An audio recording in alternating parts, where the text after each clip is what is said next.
Testing 1, 2. Testing 1, 2. I'm looking through some stuff, making sure everything is looking okay. It might be busy. Just scrolling through some stuff. See if I could find anything last minute. I mean, I've had a few things lined up for the past week or so, but let me check this again. There's a very particular video that I was very interested to look at.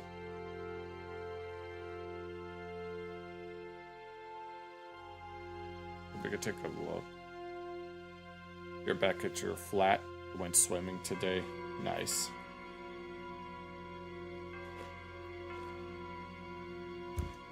You should go.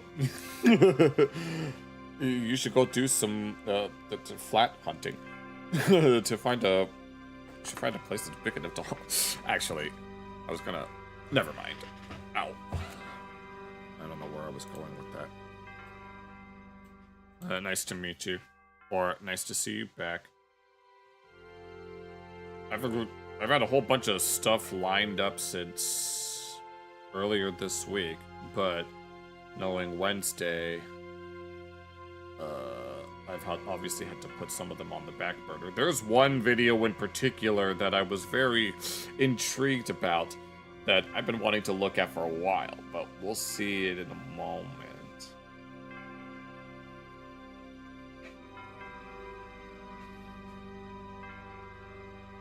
But I'm also looking to see if there's any last-minute things that we could take a look at.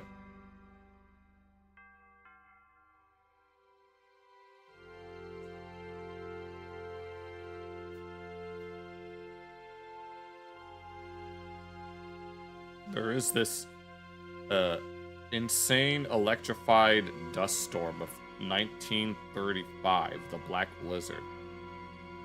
Oh, there's a DDR channel that uploaded how to do Happy's expert chart. 400, 200, 100, and all of that. Very nice. Sounds like a time. There's a part of me wants to do things different for once. After Wednesday's stream, I kind of want to look at more memes. But if we do, it's going to be on my terms, and it's going to be very different from how others would take a look at them.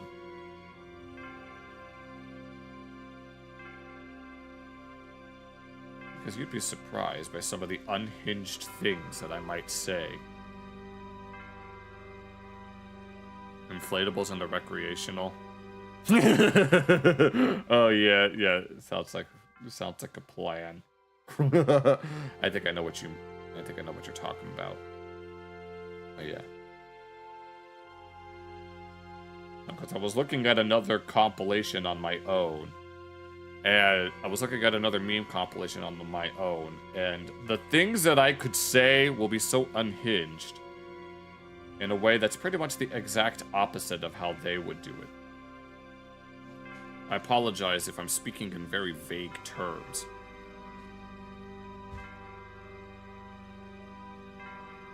But there's a part of me that doesn't want to look at those types of memes because I don't want to attract the wrong kind of crowd, but at the same time, my day was fine.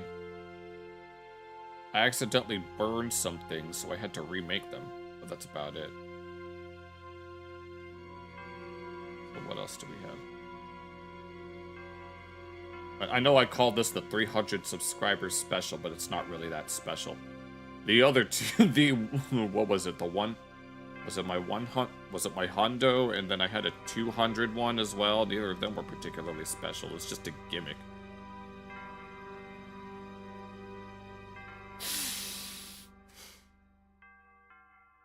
But I don't really have anything else to talk about right now, that is. So we could probably get right into stuff. There's this one video that I had saved for a while that is very that is going to be very different from what I usually look at, but I really wanted to look at it anyway. So give me one moment. At least as a warm-up. This is a YouTube poop. I don't know if you know what those are. I'm sure you do. But it's where you take something and then remix it in a very comedic way. And like back in the day, they would use Hotel Mario and the Zelda CDI games, among other things, to make YTPs. And then later on, tomorrow's Easter Monday, which means you don't have... Unfortunately, I did have to work today, but... because of course we do. So I still have to work tomorrow as well, so whatever. But, I lost my train of thought. But in later years, people started making a lot of them with SpongeBob and King of the Hill. And for some reason, both of those shows are very easy to make YTPs out of. I think the reason why is because SpongeBob in particular is very iconic.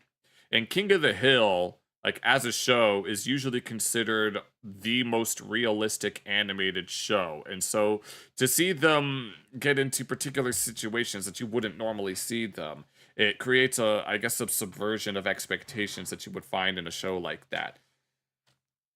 Granted, other shows can be YTP'd like that, but King of the Hill and SpongeBob in particular are particularly iconic for this. So, this is Can of the Beer, that's the title of the video, by Novercast. And this is the warning. It's got loud sounds, flashing lights / images, gore, and NSFW content. That's me all day, every day of the week, because I've got gangs and guns inside my house right now. Do you guys want some? But if we have to watch out for loud sounds, otherwise known as ear grape, then I guess I'll have to deal with it. I do want to check this out. I saw like the first few seconds of this. Oh, we're about to watch a YTP. So strap in, boys and boys. I saw the first few seconds of this a few days ago, and I was like, oh, we have to look at this.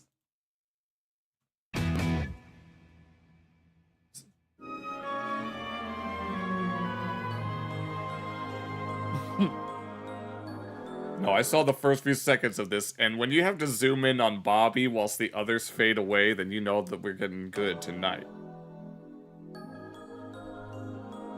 We'll see, though. It's been a while since I've seen a good YTP. The last one I've seen was this SpongeBob one that didn't have any swearing in it, but it was very, very hilarious to me. Now the story of a family who lost everything. And the one son who had no choice but to keep them all together.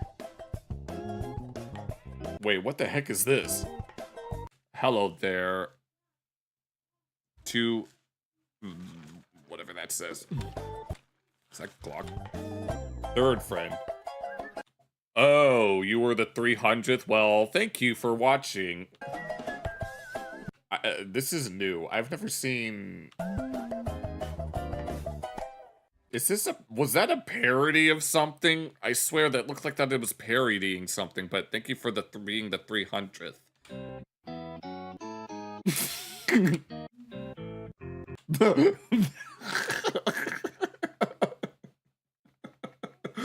Oh, that's who you are? Okay. No, I was like, what the hell is happening here? Them Simmons.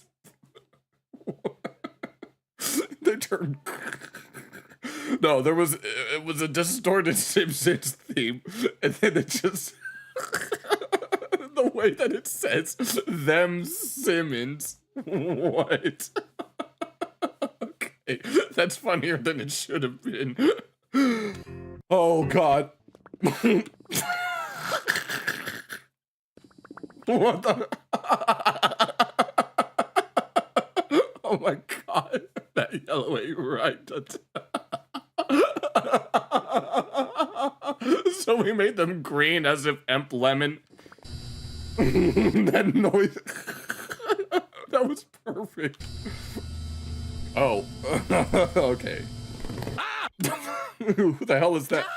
That's what I'd be pretty terrified too if someone like that just came out my beer can. I call losing my shit.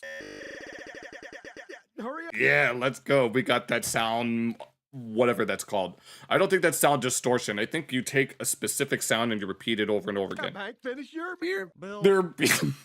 I have never drank a beer. He's never drinking a beer. No. All the times you've seen him drink beer and with his glasses squinted like that, no, that was Sora AI. Yeah. Beer. Yeah, let's go. Work them, bro.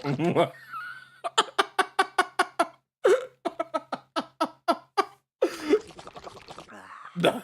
There we go. That's how real men drink beer. No, if you don't drink beer the way that he just did, then you ain't no real man. Imagine, Hank, really big cardboard.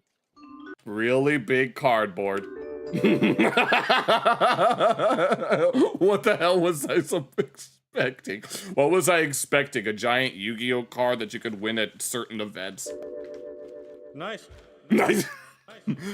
No, this is the secret box from SpongeBob. That was very nice, yes. Sauce.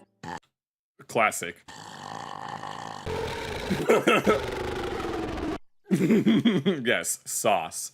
Classic YouTube poop sentence mixing right there. You take a word, you take the first half of a syllable, and then you make it backwards. Well, I think I'm gonna call it solid. He's gonna call Saul. Could go. See it pouring. I have never seen horn. Oh, well, there was the whole episode where he was accused of being an addict. He's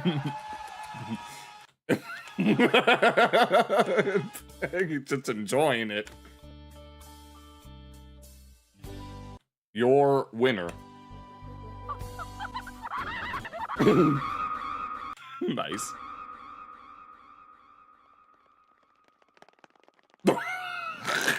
You can see down in the corner right here.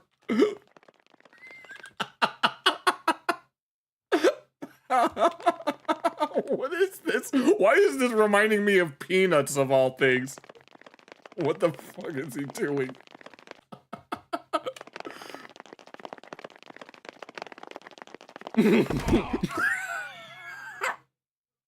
What was I expecting? Him to actually get to the table?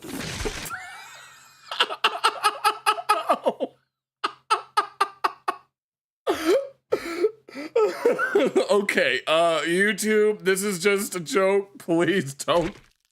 So if it's your beer, you get to go to New Orleans. Now, if it's my beer, you get your New Orleans free. Move. Wait, what did he just say? He slammed that with authority. Your call. Yeah. The fuck did you just say? What you doing, Hank? Ah. How about I come with? It's no bother. Wingo, man. Wingo! And we're going to Nolans. Knowledge. Is he gonna use that burping sound all the time?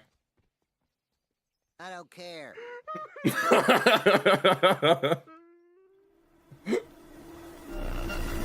He's determined.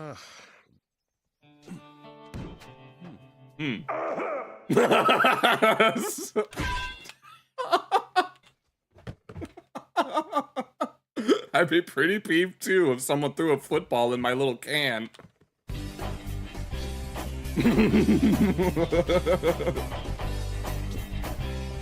This better not be a copywritten song. I mean, the show was copywritten, but still. Oh my god, I'm tearing up. Call the bank. Call the bank. Call Call the bank. He called the bank, and the bank, and the bank. Is he gonna call the banks from Fresh Prince of Bel-Air too? Hanks. Hank. And the Hanks. For $1. $1. Dollar.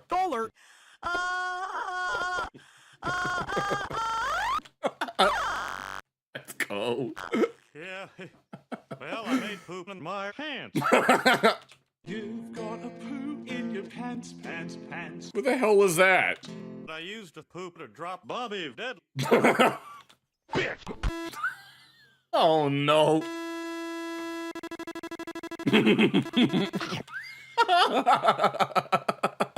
I guess you could say my poop is dead. Did he shoot? You too, poop. Welcome. 4 in a row. We take those. Coleslaw. And rage bait. No, everyone's favorite. Le 7 décembre 2020, le Hummingbird.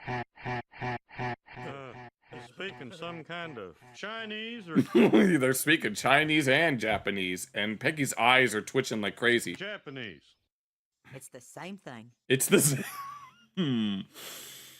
I don't know, Peggy. That's not very woke of you to assume that. Don't care. Didn't ask. Bitch. Hey, Senor, are digging in your butt. Our dick in your butt? No. Ah. Damn. I wanted to find a balance The fuck is this? between She's got a thingy in her head. chaos and harmony. No, I don't want that. I had Nice. no idea that you spoke. You spoke. Can And he's still burping. Oh, and there's Homer. Wait. Have I seen this before? I always figured your family. Oh. Oh, hell no, no. No. Don't do that. Don't do that ever again. No, I swear I feel like I've seen that before. This meme. Hanky panky, honky punky. Pick a boogie, baby.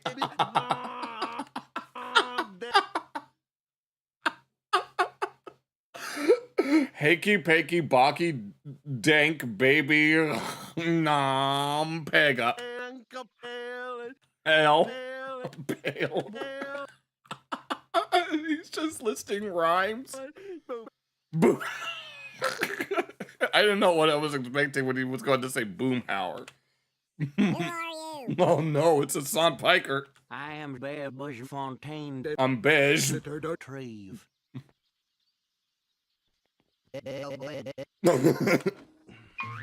Oh hell no, no, that's way too in character for Gilbert. No, that's a bit too on the nose. Dude, put that thing away. Oh, Yes, sorry. Sorry. I've always been a creeper. you are. Shut up.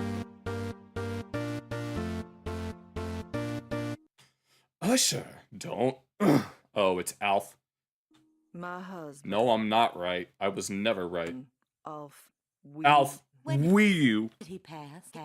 When did he pass gas? I would like to know when Alf passed gas, except I don't want to know because that would be freaky.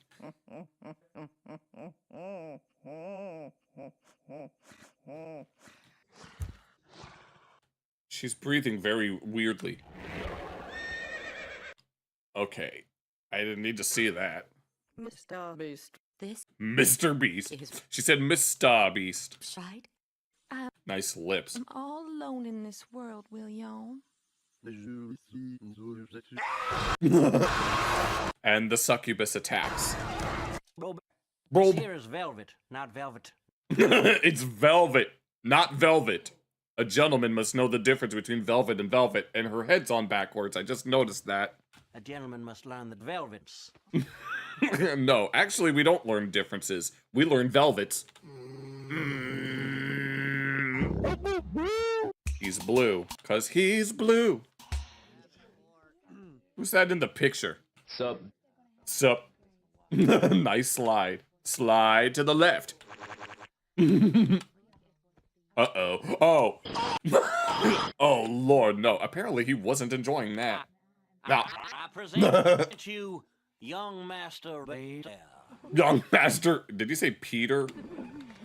Is that- They all have the same face. That's beautiful. What? Oh, it's that guy. Nice. Let's go. So, bad boys, how do the Bad boys. Saints look this year, huh?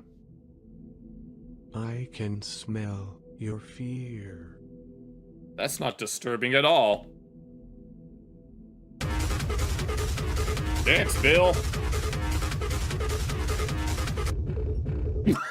It is just okay. It wasn't just a random throwaway scene. It's actually happening, and they can't sleep. Get me out of here. Get me, yes. Where's your bag, Bill? I've decided to stay for a Stay. few days. Bill. Those women are trying to juice you. Oh my god. They're trying to juice him. Oh no. Who's trying to juice me? Apple. Hey. Hey, Bill. You look fruity. I don't fucking know. I still give it 3 pence of popcorn. What? Oh. What you'd see in some cartoons. Bill. Piss your dance, Peggy. Piss your pants. Oh. Flintstones vitamins. Flintstones vitamin. Get out right fucking now! Now, go. How? No, admit it. How many of you want a suit that's just a whole bunch of? How many of you? Admit it. How many of you want a suit that's literally just the design of the Flintstones vitamins? Just yeah. Have a pleasant dream. Do I look fruity? No, I'm more vegetable-y. What's that Actually, no. I'm dairy. supposed to mean? Don't speak to me. I don't know who you are. What the fuck is this face? Fuck you, Baltimore. Hey, don't touch me. Donald Don't ever touch me. I'd like you to meet Donald Duck.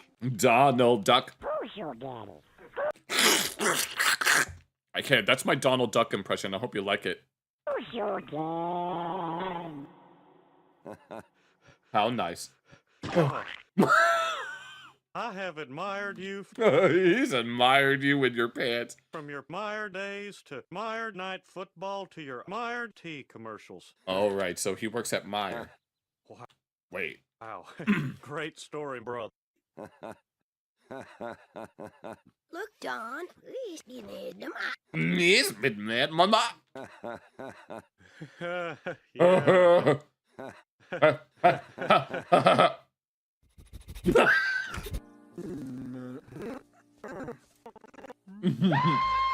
Uh-oh. He is become football. Ah, the fuck? Cheer. Cheer. I think I've tried to do the Nelson Muntz laugh, but my voice is too deep to do it properly.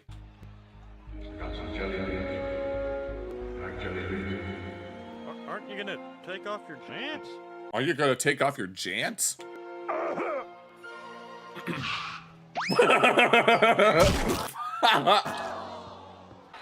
I want There we go. do. And he wants to doo-doo.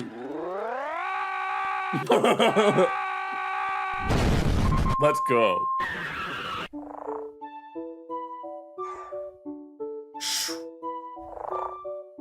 He's dreaming of the moon. Where are these sound effects from?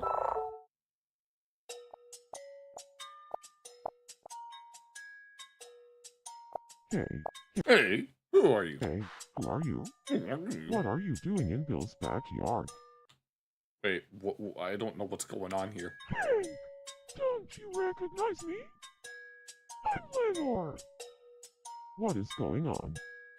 I don't know what's going on. What the heck is this voice? Well, I'm just washing a dress for your big party. Silly. I've never seen anything like this be done before. So this was just his dream. Babish. Babish? Your cousin is horrible. Your cousin is horrible. Got her. The- 35 years. And now he's nothing more than a husk. I You're Lenore. was the quarter, but He was the quarter, damn it. instead I made a hand job to a funny guy who threw it back like a pussy. No, this is what happens when you do a hand job for a quarter.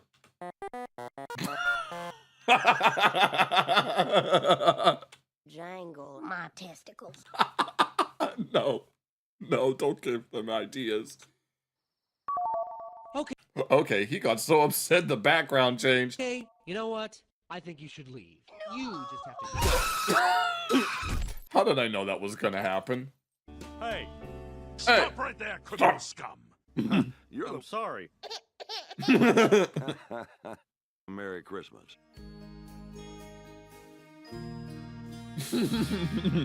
What does that say? Oh, it says shit yourself. I was like,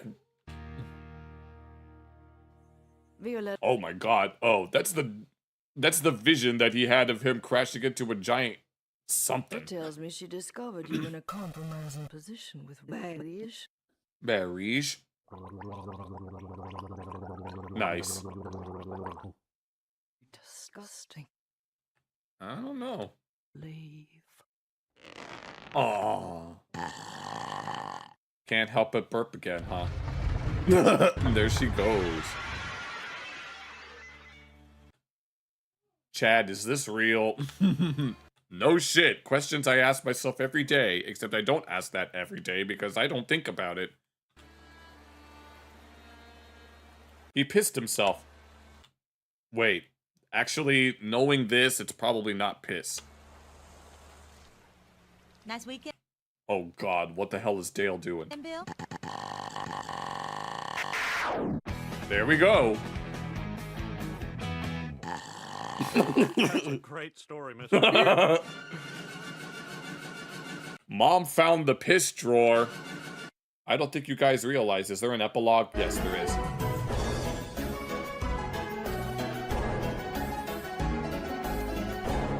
Wait. Why do I recognize that melody?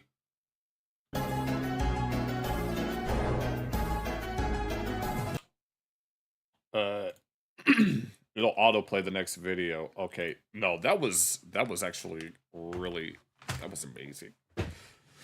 Oh my god, no, I had fun with that. It's been a while since I've seen a YTP like this. I've been meaning to want to look at more of them on stream, but it's kind of hard to find a good one these days. I remember, what was it, like 2012, 2013 being one of the golden years. But yeah, that's about that. So I hope you guys enjoyed that. I most certainly did. And this was well worth the wait. Okay. The next thing that I wanted to take a look at was this Atozy video about something called Barbie Fest, turning into the next Fyre Fest disaster. And it keeps getting worse. When I saw this pop up and I was like, wait, there's something called Barbie Fest? And apparently it's at some warehouse? No. I don't know why, but something within me felt compelled to want to talk about this because this seems very absurd.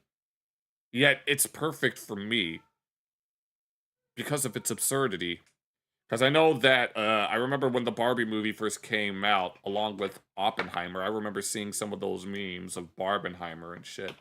Granted, that's like, when did that movie come out? Last year? I can't remember. But I actually am curious to want to see this. Don't ask me why I wanted to see it, but the fact that Atozy's talking about it means we're going to get something. Well, of course, who doesn't know what Barbie Girl is? No, I remember in middle school and in high school, every now and then there would be a DJ that comes over and plays music for us, be it one time it happened during lunch. And then there was also a little in-school dance that was going on. And then we would always pay the DJ up front to play Barbie Girl over and over again. And it was a time. But yeah, I actually do want to see what this Barbie Fest is and see why it was such a disaster. And I don't know what Fyre Fest is, but I think Atozy might give us some background on that. So let's go ahead and jump on in. Barbie event just promised a dream weekend, and somehow they delivered a concrete warehouse with traffic cones instead. Let's go. No, it's all part of the dream.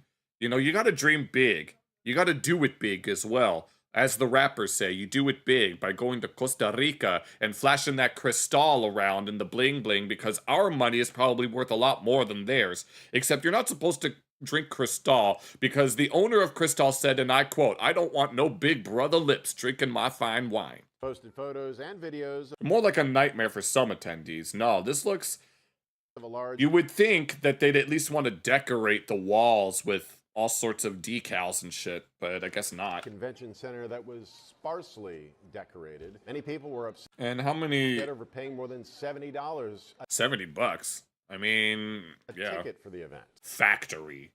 So over the weekend, hundreds of Barbie fans showed up to something called Barbie Dreamfest in Fort Lauderdale. The ultimate Barbie fan event. And within like minutes, people realized, uh-oh, we've made a huge mistake coming here. We made a slight error in miscalculation. Because this was supposed to be the ultimate Barbie fan event. Yes, welcome to GameSphere, the ultimate gaming experience. Talking like, 3 full days of panels, fashion shows, celebrity guests, interactive exhibits, and a full-on pink immersive Barbie world. But instead, people walked into what attendees described as concrete gray floors, gray walls, gray ceilings, and it felt like being trapped in a big dark warehouse. What if it used to be a warehouse where a bunch of Barbies were stored anyway? Well, that doesn't sound too much like a Barbie universe. You think Ken is Barbie's boyfriend? I'm Honestly, sure he is. I wish that was an exaggeration, but it's not, because after looking at... No, this looks like a... kind of like a... used to have a Ken doll. No, this looks like that this was something makeshift. Like this was made by some sort of fundraising event, if anything. At some of these TikToks, oh boy. As we can clearly see, we have a bunch of people standing in a massive empty convention hall. Oh my god. All with the bare minimum you could see decorations and almost zero energy whatsoever. No, this looks... The doors, you just go in and you don't see... There's hardly anyone there. First thing I noticed, there's a lot of empty space. No, you would think...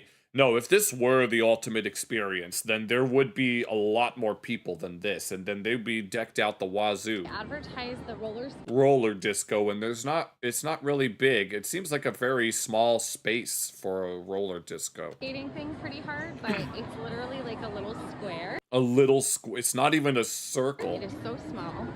My god, you would think with all this space, you'd have a larger roller rink. Definitely just for little kids. This is the supposedly interactive dream house. The interactive dream house, and it's just a cardboard cutout. Oh, man. You can see garbage on it now. Hold up, like... No.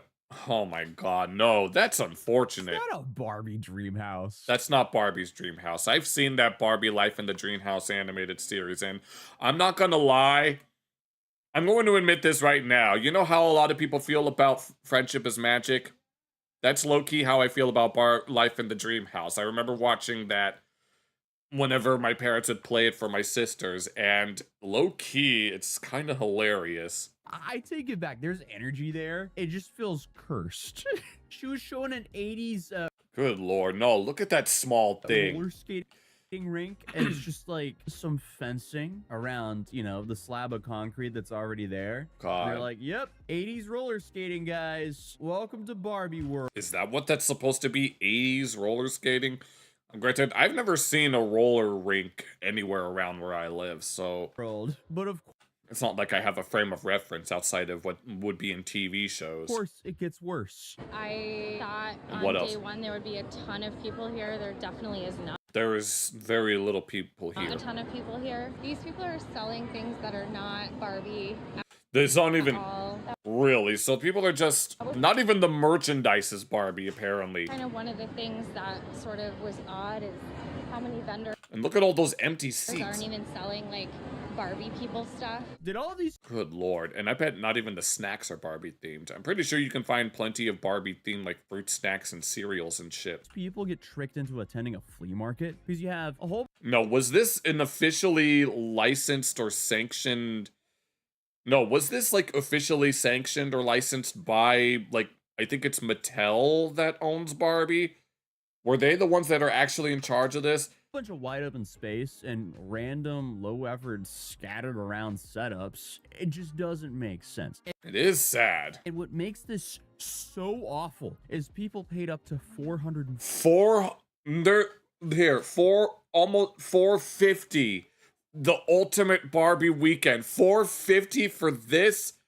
You could get a Nintendo Switch 2 for that much. And I'm pretty sure you'd get a lot more enjoyment out of that than this. $49 and even over $500 for VIP passes to this thing. Lord have mercy. Even the original, like the PS5 also went up in price. I'm pretty sure the regular one is that much as well. You'd be better off just getting a video game console and installing a whole bunch of Barbie games. Disaster. I mean, okay, if the entrance... Like your mom loves Barbie. And the small sets are now $30.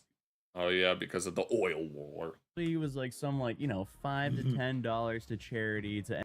Hopefully your mom didn't attend this event. Enter a flea market, fine. But $400 to $500 for this? So no, that's absurd. for the people who bought tickets for this event, yeah, you got robbed. There is no way to soften that blow. That's so unfortunate. Basically a highway robbery. So naturally, the people were not just disappointed. They were mad.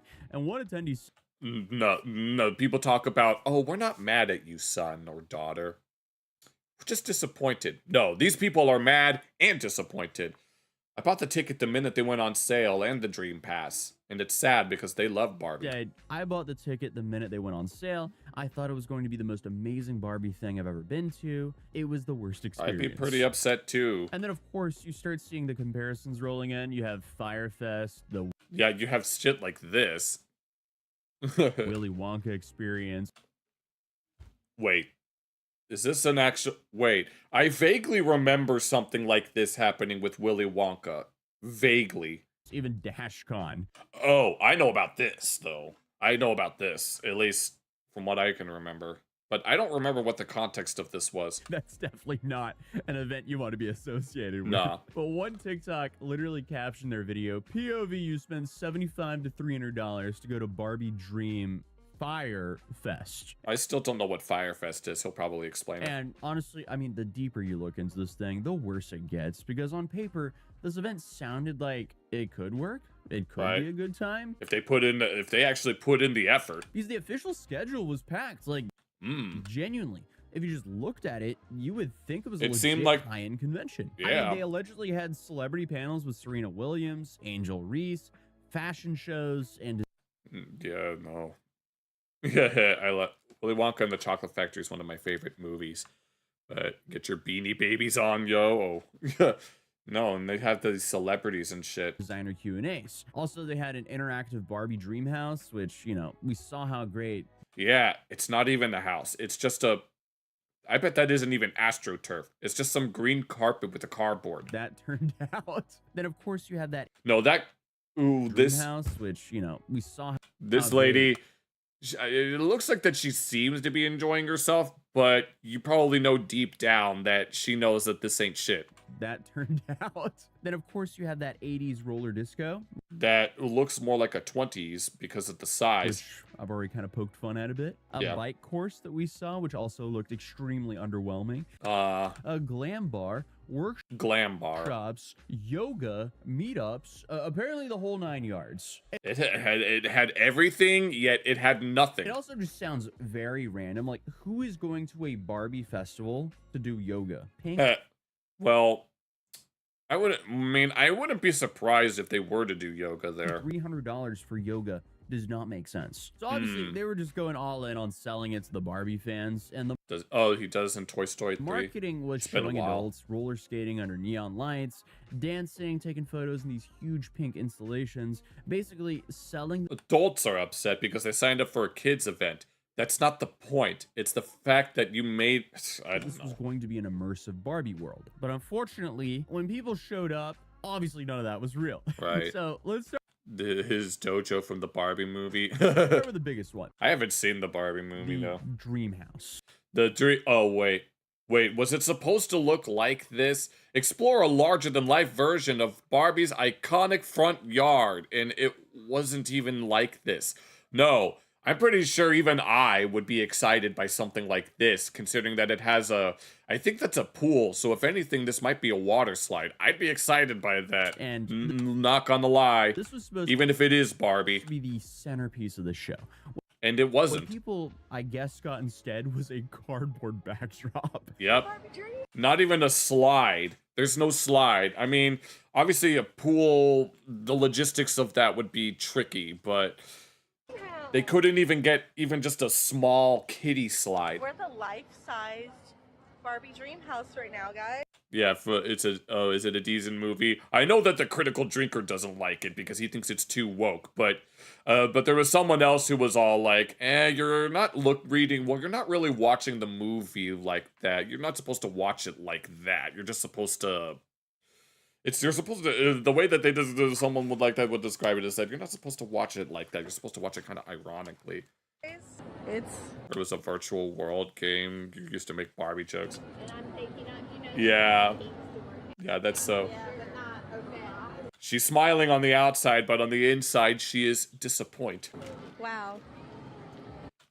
Okay, now that, I don't know. I mean, come on. Give this project to a high school arts and crafts class, and I swear they can come up with something better. I bet. No, a lot of fundraising and Girl Scout cookies can motivate a whole lot of better stuff. That came out wrong, but you know. Yeah, you think it's good enough, it's woke, but it's not woke enough to be, yeah, right. No, that's what this other guy who is also like kind of anti-woke was like, who gave it the benefit of the doubt. This is straight up just a flat cutout with fake grass, a picnic blanket, and a parked van next to it. Yeah. And then I guess people paid hundreds of dollars to see this. And then of course the roller rink, which was just a square on the concrete that's already there. What makes it so much worse is I feel like those metal barricades probably came with the venue. And obviously, there was no disco lights nor they didn't even neon lights to be found. Then, of course, yeah. Have I ever played an online virtual game? Depends on what you mean. The bike course, and there you had, and then 4 bikes, but they were 4 bikes. Kids, even though adults had to sign waivers for them. And then well, if your kid gets hurt, then one girl couldn't even participate because she was too tall for the only working bikes. Oh no. And then you have the imagine being the same age as the other kids, but you got your growth spurt a little early. Glam bar, which was supposed to be, I guess, a big feature, that was just closed. And honestly, this kind of, I don't even know what that is. Feels less like a bad event and more like something that was just completely not finished whatsoever. Oh my god, that's how people describe modern games. It's like, we want a finished product, yet these games come out a little, like, games have been taking, especially AAA games, have been taking longer and longer to get done because these companies focus so much on, like, graphics and stuff that they don't necessarily focus that much on the gameplay itself. And it's like, and then by the time it actually does come out, they give it time to cook, it's still somehow undercooked, even though they've had years to work on it. And it's not until they release, like, patches and shit that things actually, you know, solidify. Yoville. Like, they sold tickets to something that just didn't exist because multiple attractions were missing, broken, or just absolutely not as advertised. This feels way more like just an outright scam than a bad event. And I know I already said it, but I feel like you just kind of have to mention that some people were spending close to $500 just to get in, and that's before flights, before hotel. Oh, right. You have to take into account all these other costs. Let's call them operating expenses. And all the other stuff. Like, what attendee? This is what people complain about when it comes to Yu-Gi-Oh! Pricing and event stuff like that.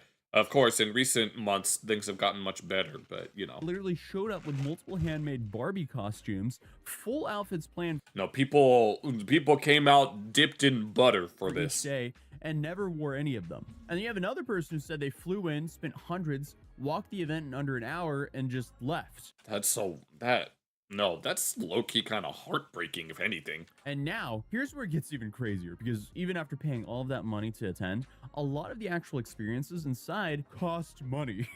Really? So these people spent hundreds on these tickets and passes and stuff, but they have to spend even more money at the event just to partake in some of the other stuff. What the hell? So if you wanted a photo with Serena Williams, that was reportedly around $400. So in addition to the $450 that you would have spent on the whatever premium pass, you had to spend another just to get with the celebrity. Almost $1,000. I'm pretty sure you could get a lot more mileage with $1,000 by going to Disneyland or Disney World, which, granted, knowing the nature of Disney adults, there are people that do that on the regular to the point to where they get like loans and shit on top of your ticket. And then you had the swag bags. You know, the thing swag that's bags supposed to make you feel like you actually got something for your money. Oh, is that so a consolation prize? That's what that sounds like to me. A consolation prize. Well, people didn't get those. They had to pay extra money to get those things after. Oh my god. Oh, hold on. Someone's coming downstairs.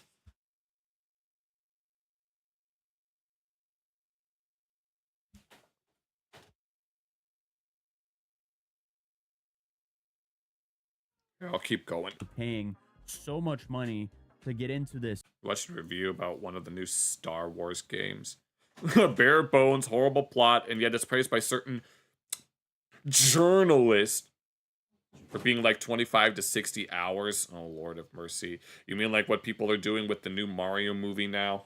Event, if you can even call it. But apparently people did get some things for free, which was a tiny bottle of hand sanitizer. Hand sanitizer. Really? You spend $450 on this event, and then you get hand sanitizer. And how much was that? Sanitizer. Imagine spending hundreds of dollars to go to what you think is going to be Barbie Land, and you get this lousy bottle of hand sanitizer. And that's... Oh my god. I mean, no. If people thought Yu-Gi-Oh! Prize support was bad, you ain't seen the Barbie Ultimate Experience. They'll never complain again. That's it. No real experience because it was just a cardboard cutout. Most of the attractions were closed. You just got bamboozled, like. Okay, they left. Yes. But another attendee asked the staff where the rest of the swag was. Where was the rest of it? And they were told it was delayed. It was delayed, as usual. No, the game, they must have gotten that. Oh, no, they got the idea. Well, yeah, I've played a few online games before, but... I mean, they're not my cup of tea, but, you know. No, there were... So there were... This literally is a modern AAA game. It gets delayed. Apparently, if you paid for a higher tier package, you got a hairbrush. Oh my god. Hand sanitizer and a hairbrush. And... Are the hand sanitizer and hairbrush even Barbie themed? Or are they just pink? I mean, come on. This is just such a joke. Then on top of that, the vendors, the people who paid thousands of dollars to be there, they were also complaining. Good lord, yep. When the moneymakers complain, then you know you got a problem. One vendor said the event was so empty, they saw maybe 100 people a day. Does Splatoon count? And that communication from the organizers basically just appeared as the weekend went on, which is insane because it limited tickets remain. Get online. Only pricing now. Wasn't long before the festival, the official Instagram was posting that it was close to selling out. I'm assuming that's just some like last-ditch marketing effort to try. It's been done before. Try to sell more tickets. Because clearly this event was in dire straits from the start. So was it? So even before it actually happened, there were some red flags. Or I guess I was going to say pink flags, but I don't think that would work in this scenario. Yes, it makes sense that vendors ended up... They closed 3 hours closing beforehand. Their booths hours before it all ended. At the end of the day, the vendors didn't scam the people here. It's the organizers. Yes, they are the ones that did it. Organizers allegedly scammed the vendors and... Basically, they got to everybody. Everyone who paid for a ticket to go there. Because this is just crazy. But the Instagram had plenty of high-quality advertisements. I mean, they had a solid schedule that seemed super packed. Yeah. They had well-known speakers. And the website was nice. It's one of those things. It's one of those... I'm trying to think. There's a term in my head for something like this. Not necessarily looks being deceiving, but something similar to that. But now it just shows I don't think I have played any other games the help like that. email to contact, which There's a help. I'm sure it's getting a lot of action right now. Oh yeah, I bet they're getting. I bet they're getting DDoSed as we speak. Granted, here on this channel we don't support DDoSing of any kind, so don't do it. But surprisingly, I mean, some attendees didn't seem too upset. Like, right. I'm sure some of the people were just making the most of what was there, even if maybe they've gotten scammed. Maybe they only got the limited experience and not necessarily the full package deal, but you know. Some people were just trying to be positive about the whole experience. Right. I'm usually one of those people. I am one of those half glass full types of people, and I'd imagine those types of people would find the event to be at least okay. But honestly, I don't know if I would trust your other reviews. Right. And also, by the way, that was the only positive video I could find. Okay, I bet. So, even then. Because again, people were really upset about this event. Like within hours, TikTok, Reddit, Instagram, everything was just... No, they were just, look at this. Look, you can... They didn't even decorate these windows and shit. Flooded with clips of this place looking honestly depressing. God damn, empty as fuck. Hardly anything there. And the comments include person after person sharing their awful experiences. Some comments even... No, we need refunds. This is the most lackluster event. We flew from Alabama to come to this, and we were so disappointed. Why was my comment deleted about the interactive Barbie house being a backdrop? I'm asking a question. People deserve to know what they will pay for. No shit. Their Instagram page was deleting their previous comments. Jesus. So, I mean, at a certain point, this thing... No, when you... Oh my god, when you have to start deleting comments just to preserve your image, you know you done fucked up, bitch. Got so big online. That's why I didn't...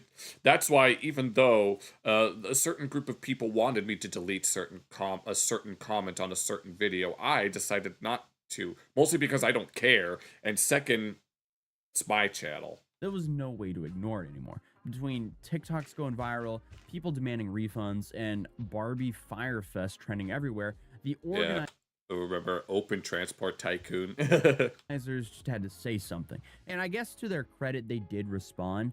Did they? And what did they say? You have Mischief Management, the company behind the event, put out a statement saying this. Mischief Management is incredibly grateful to everyone who joined Barbie Dreamfest, bringing fans together alongside of Barbie. I'm sure you are, charging $500 for a glorified walk around the park. Role models, designers, partners, and global icons who embody the true spirit of Barbie was at the heart of the event. Barbie Dreamfest was created as an intimate fan convention designed to foster meaningful connection, inspiration, and closer access to Barbie and her world. And that was the response. Yeah. Okay, and it said they're providing refunds. We'll hold you to that. That's nice and all, but that doesn't really address anything. Like, people were... No, it's one of those not a blanket statement. It's just one of those corporate responses. Very upset. Like, no mention whatsoever of the missing attractions, or the Dreamhouse situation, or the roller rink, or the glam bar. No, they didn't. You see, rather than actually address the allegation, we're going to tell you that, you see, the people that organized this event, they weren't in the right state of mind. They were in a very dark place at the time, and they were what they did was very wrong, and they are very sorry. Even though, and they hope that this apology impresses the Barbie fans, even though Mattel made them do it, and they don't really mean it. And then they start crying about how they'll never, they don't expect you to forgive them. They're just gonna keep crying, and then, anyway, be sure to buy our merchandise. Or the vendors. Or how basically everything just wasn't as it was said. Who knows, though? Maybe they were just preparing for the lawsuits coming instead of addressing the situation. Oh, but Lord. They did confirm something pretty important. Apparently, everyone's getting refunds. Yeah, I read that at the bottom. Which is a massive win.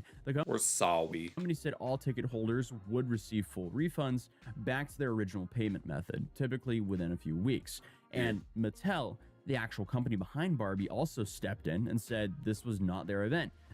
Okay, so they were not involved. They start crying because they're crybabies, yes.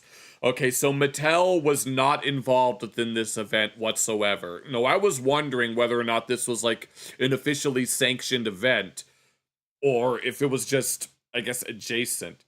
that Mischief Management licensed the Barbie brand. Okay, so they licensed it. They did it. They weren't the one. Mattel allowed them to license it, but not actually run it. Okay, so that actually no, because if Mattel, I'd imagine that if Mattel themselves were in charge, they would most certainly go all out. But instead, we have this other company that decided to not even half-ass it, more like a third ass of it.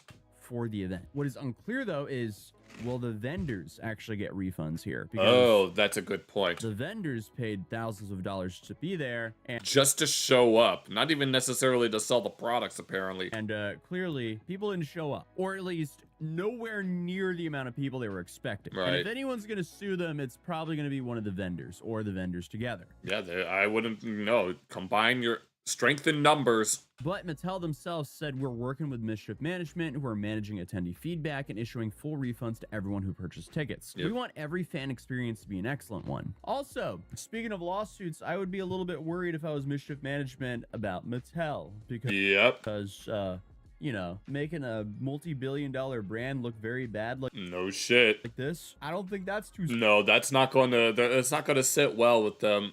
Well, I did make an annoying orange reference earlier. So but apparently, Mischief Management is a company that focuses on creating fan events. And how many other fan events did this company make, if anything? All right, good night, Jack. And apparently, they've been putting together conventions for over 15 years. Really?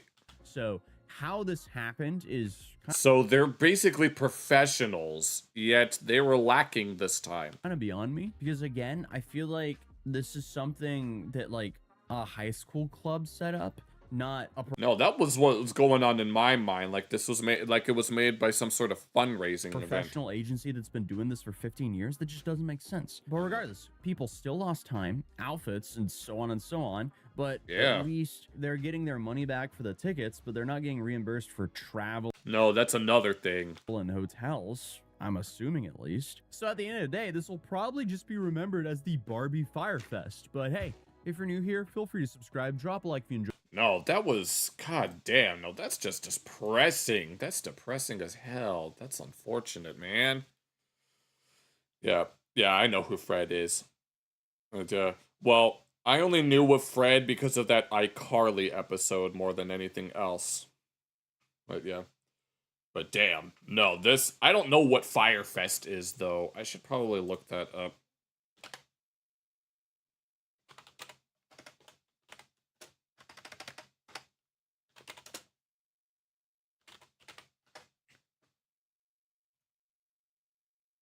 Oh, is that what this is? And, okay, I see. Oh, I was wondering what the satisfying downfall of Fire Festival. Apparently some sort of music festival. Somewhere in the Bahamas, but that's about it. Alright, well then. I don't really have any.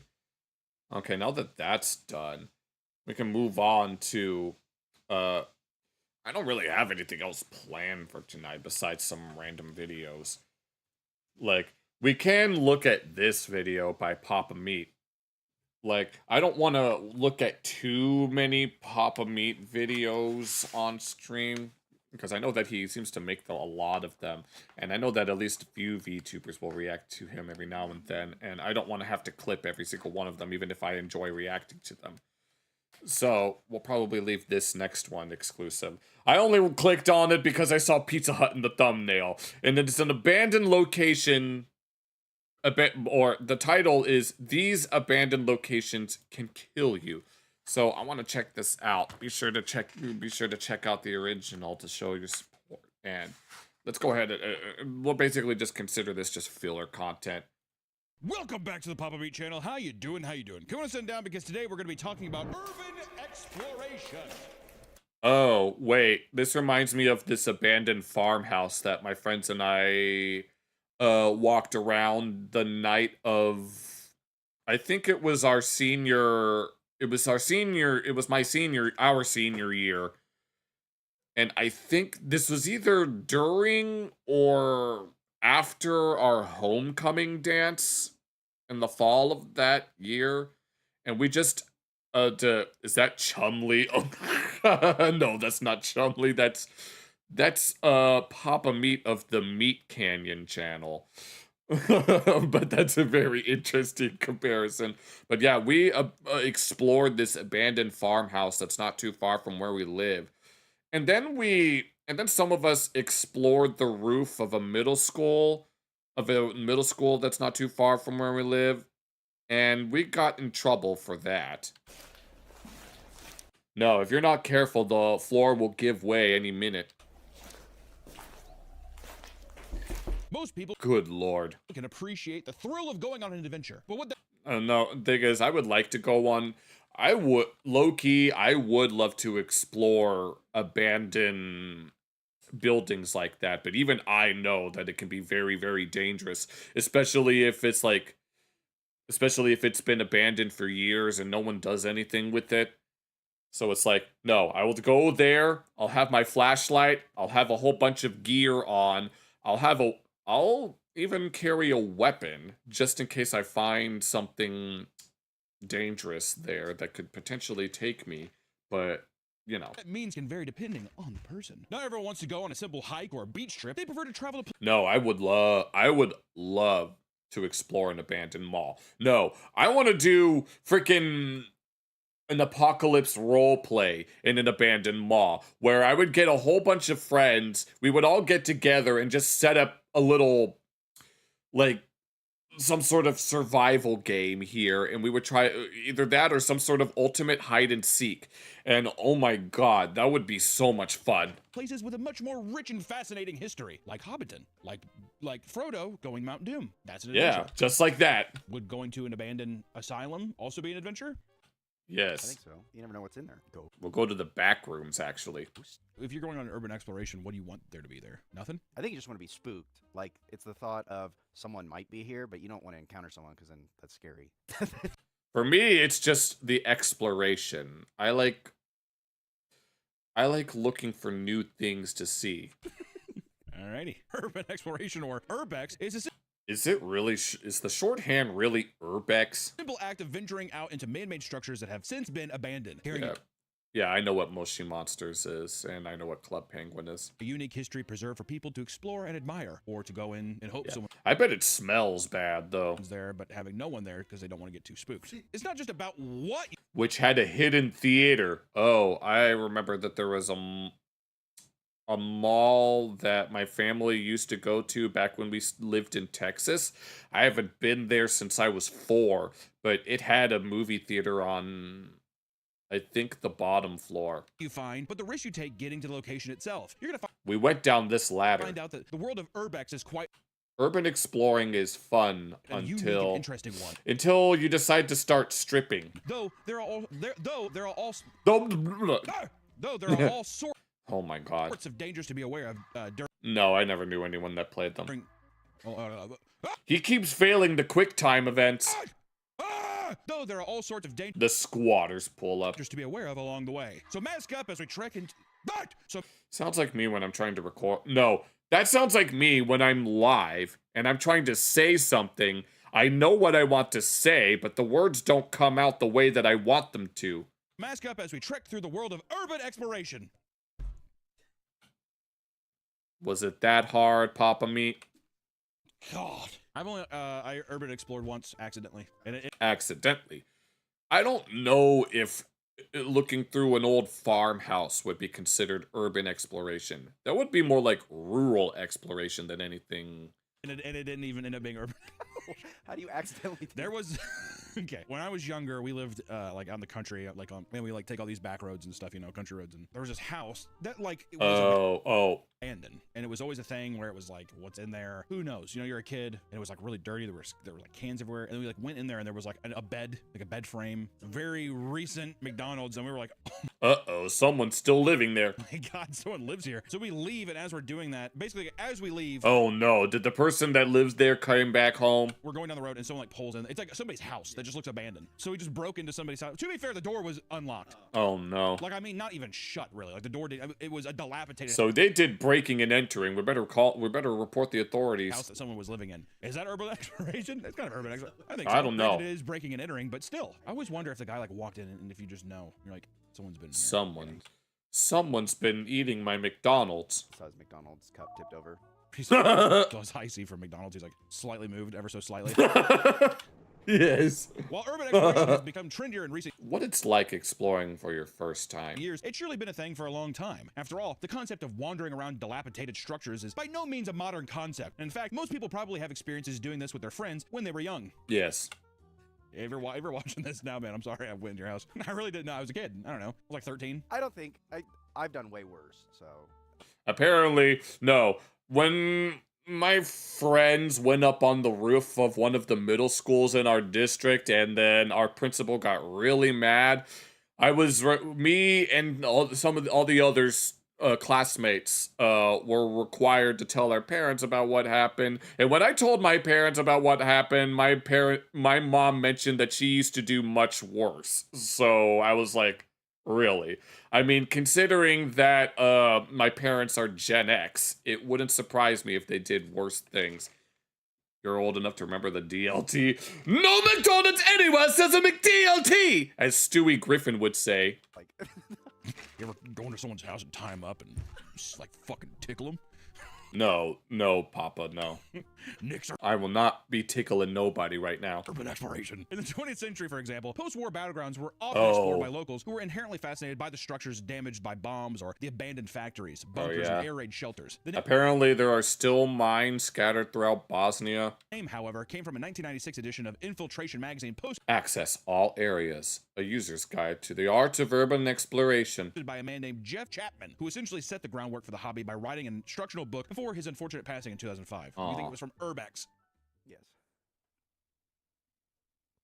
All right. All right. We want to give a quick shout out to our favorite sponsor, Gamer Subs, which Oh yeah, guess who's back with Gamer Subs? I wonder if I'll ever get a Gamer Subs sponsor. I mean, are Gamer Subs caffeinated? tell them that we sent you. Right? You're gonna get a little goodie with it. I think you'll like it. If you want to check that out, feel free to do that on your own. There's a lot of reasons to Exploring one of America's biggest abandoned factories. Oh god, a factory in particular. enjoy this particular hobby. It's like a treasure hunt to find the most fascinating location left alone by modern society where nature seems to take over what once was. There are tons of No, let's look for some hidden loot. If anyone has any loose change that fell out years ago, we'll find it. overlap with the aesthetics of urbex and things like backrooms. Oh, was that a roller coaster? Imagine if that thing just started up out of nowhere, just on its own, and then you're sent flying. Consisting of liminal, lived-in environments are both intriguing and yet terrifying. It plays with the surreal nature of it feels wrong to be here, yet at the same time it feels like something I've seen many times before. It's very Right. we'll say. It It's used to one be of back in the those day, it was things. like asylums and like older shit. Now you know I see a lot is like old like movie theaters. People go into like old movie theaters or like rich people's homes. It's like Exploring P. Diddy's abandoned mega mansion. I wonder if they found I bet there's a whole bunch of baby oil in that. another thing. Like I've seen people be like, "Oh, this is like Nellie's old house or something." I don't have no idea if that's really what it is, but that's like what the video is saying. But it's like a big mansion that still has like stuff in it, but it's like obviously been abandoned. It's very odd. It is very odd. Now, someone could, quote unquote, buy this and renovate it to their liking. Seems like it's the element of danger. Oh my god, these old I think, is this considered a CRT TV? And like rule breaking. That takes me back. Tinder date, we did some urbex, and it was Tinder date. very sketchy because Of course. For the woman. Well, you want to crawl into an abandoned house? Oh, if I ever decide to start dating and then I decide to find, that would certainly be a dream. Hospital for a couple hours? We can be as loud as we want. Yeah. she was telling me that she was big into urban exploration, and then she's like, That's not a first date thing. I know. I suggested of like, you want to go, Want to go to an abandoned house go with to an me? abandoned building on first date. Please, I'll behave. And she's like, sure. And then she was like, can my Cathode ray, yeah. friend come along? And I was like, His name's Enrico. And then I thought, well, that's the thing. I was like, oh, fuck, I'm going to get mugged. yeah. But then it turned out, no, it was just two girls. And they were also, she said she brought her friend because she thought I was going to be a bad man. Okay. God, editor, please cut her. Too bad. The editor decided not to do it. God, my lord. I will say, like I guess in like your Nikolaus, a Tinder bio or something saying urban exploration. I like doing that, but like I don't know why, but I get a little bit of the ick when if someone was like date one, yeah, I love urban exploration. To me, I'd be like, what the fuck are you crawling down like abandoned buildings for? I had to break No up with shit. her 'cause we went to the beach and she was Reasons Nick broke up with the urbex girl. and she was vomiting. Or, like, she was What? sick all She felt sick on the beach and ruined his day. Really? day and it ruined the beach day. You broke up with her because you ruined a beach day? There's many factors. That's Her friends drove there and they were really horrible drivers. They kept looking back to talk and then they would like swerve to like correct themselves in the lane. And then on the way back, the boyfriend drove home and he was just as bad, like riding people, like stopping and going. So I was like, I can't be friends with these people. Weren't you also like 26 and she was like 18? I don't know. That is actually I was so true. 23. She was 19. She was 17, sure. Some people who document their urbex experience. Oh, God. Apparently, he can't help it. Oh, editor, save us. Some people who document their urbex experiences stumble into buildings that are indistinguishable from that of videos from backrooms content. I mean, No shit. It looks like they're in it. Like these. And then you come across a strange creature of a particular design that speaks to you telepathically, and then it suddenly disappears. It's weird. That's like such a weird thing to me too. Is businesses that abandon or like a business goes bankrupt and these giant buildings just stay isolated for so long to the point. No shit. It's like you would think that they'd at least want to demolish the building and make use of whatever the scraps are, but no. There's just an abandoned whatever this is. This looks like one of those things that you ride your broken leg on. It's like, well, no one's going to be in there. We're just going to leave it. Because I think people are just waiting for someone to buy the property, and they'll be like, you deal with it. But it creates this, like, just like a time capsule. Yeah. It's so odd. There was that school. Oh, I just got reminded of an abandoned airport within Cyprus. Just left all. That was abandoned when that war broke out. They got phased out by projector sets in the 90s. Records. There was a hospital or something. Yeah, was like. Oh, really? So just old medical records in a hospital too? Okay, how is that not illegal? What? I don't want my medical records being sifted through by some snotty ass kid. Oh no shit! Look at this. What's his name? Hunter? What a fat loser, guys. That's what happened at my hospital. Through word of mouth and tight knit communities, Let's go. Work with the cameras. Work. Is someone there? Discover and visit these places. Covered in graffiti. Well, yeah. Others create it says the graffiti says Riley was her, even though it's supposed to say Riley was here. Apps and websites for the purpose. Oh my god, that room looks perfectly intact. So spreading the word about them. Some people will even make lifelong friends in the. I mean, no. What? All of this looks like perfectly good equipment. It doesn't look like that there's any wear and tear whatsoever. You would think that they'd want to at least preserve some of their equipment and these chairs and stuff, but they just left it all there. Search for urbex partners to an untouched aid office them in their travels, which I can see it being a nice. To me, it has a similar vibes. Even those file folders, you would think that they'd want to preserve them so they wouldn't have to buy new ones, but apparently it's not worth it. To spelunking, to cave diving. Have you heard of this cave? You gotta go to this one. Get into this weird niche community. I don't know. Oh lord. Granted, it's definitely no cave exploring. That's something that you gotta watch out for. There was that one guy who ended up getting completely trapped in something, and then I think they ended up dying there, and I'm pretty sure there are other examples of that happening as well. Not as, physically intensive or really scary. You're kind of just walking around a dilapidated building, but it is. I wonder what is the core fascination with it though. Besides, there has to be more. Besides, we can't be here and it's scary. There has to be. It's the adrenaline rush. I'm telling you. You're saying that's the same thing. Always look out for. That's the fear of the adrenaline rush. Booby traps. I don't think there's gonna be any booby traps in these places. Fear and that is it. That's an act. Just that? Or is it people? At first I thought it was people going to be like, we're going to steal some shit. Some of these like movies, because that's what I've seen a lot of people say, like urban exploration. Yeah, moving it costs more than buying it new. Really? I mean, I'd imagine what? I guess. Because you have to take a whole lot. That's just weird to me. I don't know what it is. Maybe I'm not looking at the bigger picture in that case. You're not supposed to take anything. Because it's a weird thing where people are like, oh, because I think a lot of commenters are like, they just left that camera there, or they left that projector there. Like, okay. There's like a weird. Oh, is he gonna talk about it? Rule of conduct. Like, there has to be something about. There's gotta be something more. I honestly think it's also it makes sense that younger people are into it because yeah. bored. I mean, yeah, you're not gonna see.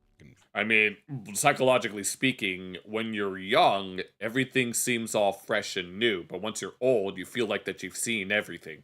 48-year-old guy. Or maybe, I don't know. There's probably a YouTube channel with like a 48-year-old guy. Hey, what's up, guys? We're gonna look at this dilapidated theater. At that point, too, when you're younger, it is kind of exciting. And it's like, well, yeah, you know. You would fall asleep sometimes, but never fall asleep behind the wheel. That's very bad. I guess you forgive a kid, but yeah, if it's like a 48-year-old dude, you're like, what the f you doing walking around a dilapidated movie theater, dude? Go home. Around the world, there are tons. Oh, you're hiking in LA and you find this. What is this? Some sort of bunker? Of abandoned buildings rotting away. Thankfully, many of them are known hotspots for urban explorers who take pictures for the public to admire. In massive city sprawls like LA, there are abandoned places on every corner. And one of the most popular urbex locations in the entire city is the Griffith Park Zoo. Originally opened to the public in 1912 and closing in 1966, the Griffith Park Zoo is particularly loved by urban explorers because many of its exhibits feature giant cages. Your first real job, you sat in a car all night and found places to hide and go sleep. As well as fake caves and grottos that are fun to explore and have fun in. Do fentanyl. And I guess be hell no. Scared. Oh, I'm so freaked out that we're down here. No, I ain't doing no fent. Just found another reason to go urban exploring. What is it? It's a spot. Oh, that reminds me of that one cave within King of the Hill where half of Arlen's unplanned pregnancies happen. That Bobby, Connie, and Joseph went to for. I don't remember the context of that though. Bring your chick, because if you got roommates or something, you go urban explore, make love in the cages and the grottos, away from family. He looks very disturbed by this story. I really like that you say this too. After, as if like that's not immediately what I thought that you were saying when you're like urban exploring on our first date. That's definitely not the impression that he was getting. Mrs. 15-year-old girl. Oh Lord. That wasn't my intention. Looking like Pooh dipping his hand in the honey jar, dude. Oh no. Oh bother. Oh bother. Oh no. I don't know. Today, the entire site is covered in graffiti, and nature has slowly taken over the rest of the grounds. There are also tons of bats and massive spider nests, but despite this, tons of people love hiking through and using the location for photography and Halloween events, which I will say is pretty cool. I would like to go there. No one asked me to go urban exploring. I'll take you urban exploring. Granted, you don't know who I am, but that'll change rather quickly as soon as you make an animation about me. Maybe we'll go after this video. Shut up, Nick. I don't want to go with you. In other cities, gotta love this shirt. There are entire abandoned an abandoned Six Flags parks with some rides and lights still functional, complete with half-broken animatronics and other creepy yet interesting sights. I wouldn't ride the roller coasters there. Movie sets are also popular spots to explore. Oh yes, even this, because I know that there's that one, the Lord of the Rings, the whatever it called. What's the? I forgot the name of the Shire in New Zealand. By the way, Brett, have you ever visited the Shire set? Popular films and television series like Seeing as you are from New Zealand, Fish, Patriots Day, and Salem are still standing to this day. Damn. They are filled with prop creatures and half-built. You would think that the film studios or whatever that made these productions would I guess own these, but I guess not. Stage homes, which I do. You know what? I think that like a lot of that shit I wish they would leave up. Like, didn't they tear down Minas Tirith? Oh, did they? I think so. I think they did like some stuff that they tore it down. I'm sure a lot of it was in miniature. Don't get me wrong, but I'm just mean like I thought that a lot of the Lord of the Rings stuff. I don't know how much they preserved, and yet they've just rebuilt somewhere else for their studio. I don't remember where it is. I just know it's in New Zealand. Or like the walkthrough or something. Well, I know Hobbiton was like just a facade for the Lord of the Rings trilogies. Tore it down, and then for the Hobbit, they actually rebuilt it for tourist attractions. Yeah, it's so big. But yeah, I wish they would have just kept. I don't remember where it is. Tell me those fucking movies made how much money? Give me kind of one. No, one Isengard. One Isengard. I know. I remember a few years back when me and my high school friends would hang out. We would watch the Lord of the Rings movies every now and then while getting high. Please, along the coast of Croatia are 5 massive resorts now sit abandoned after the People's Army of Yugoslavia attempted to recapture the country. Of course, it's always Yugoslavia. Declared independence in the 90s. Jesus Christ. Each hotel was bombed, built, and abandoned. And nearly leveled. However, yet what remains has been reclaimed by nature with vines and wildflowers growing on the concrete, overlooking the blue waters, which I will say it's really pretty. Horrible. Yeah. Horrible monstrosity, or like, I'm sure that it was terrifying, but right when you're in an active war zone. In Hutuan, China, there's an entire fishing village covered head to foot in bright green vines. Oh damn! Urban explorers visit every year to take pictures of the crumbling. No, do you know what this reminds me of? That's a place called Mata Mata. Yes, it's somewhere around there. You've never been to Hobbiton yet. No, do you know what this reminds me of? in recent years, people have been discovering long lost Mayan cities that are just covered in the jungle, where we have like technology called LiDAR, where I don't remember how it works, but they scan the surface of the earth in order to find geological features, and researchers have discovered the remnants of lost Mayan cities that are just completely covered by the jungle. Like there are even like pyramids that are there as well. And that's what this reminds me of. Homes. Which would you go all the way to China to urban explore? If you really, I mean, I'm trying to think of one reason I'd go to China. Would you go to China? For the virgin piss eggs? The fuck?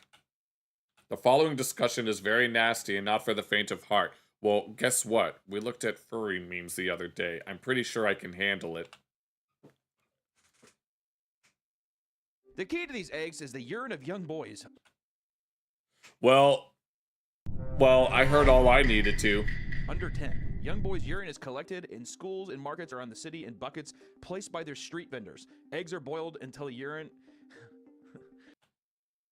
Eggs are boiled in the urine until hard. The eggs are then cracked and continue to boil for several hours to let the urine soak into the egg. The golden egg smells strongly of urine, but the taste has been described as delicate, salty, and addictive. If I did go to China, I would take. What are the odds that they had this on Epstein's Island or even P. Diddy's mansion? That was probably a very distasteful comparison, but I'm gonna stick by it because I reap what I sow. I've won. Win in Rome.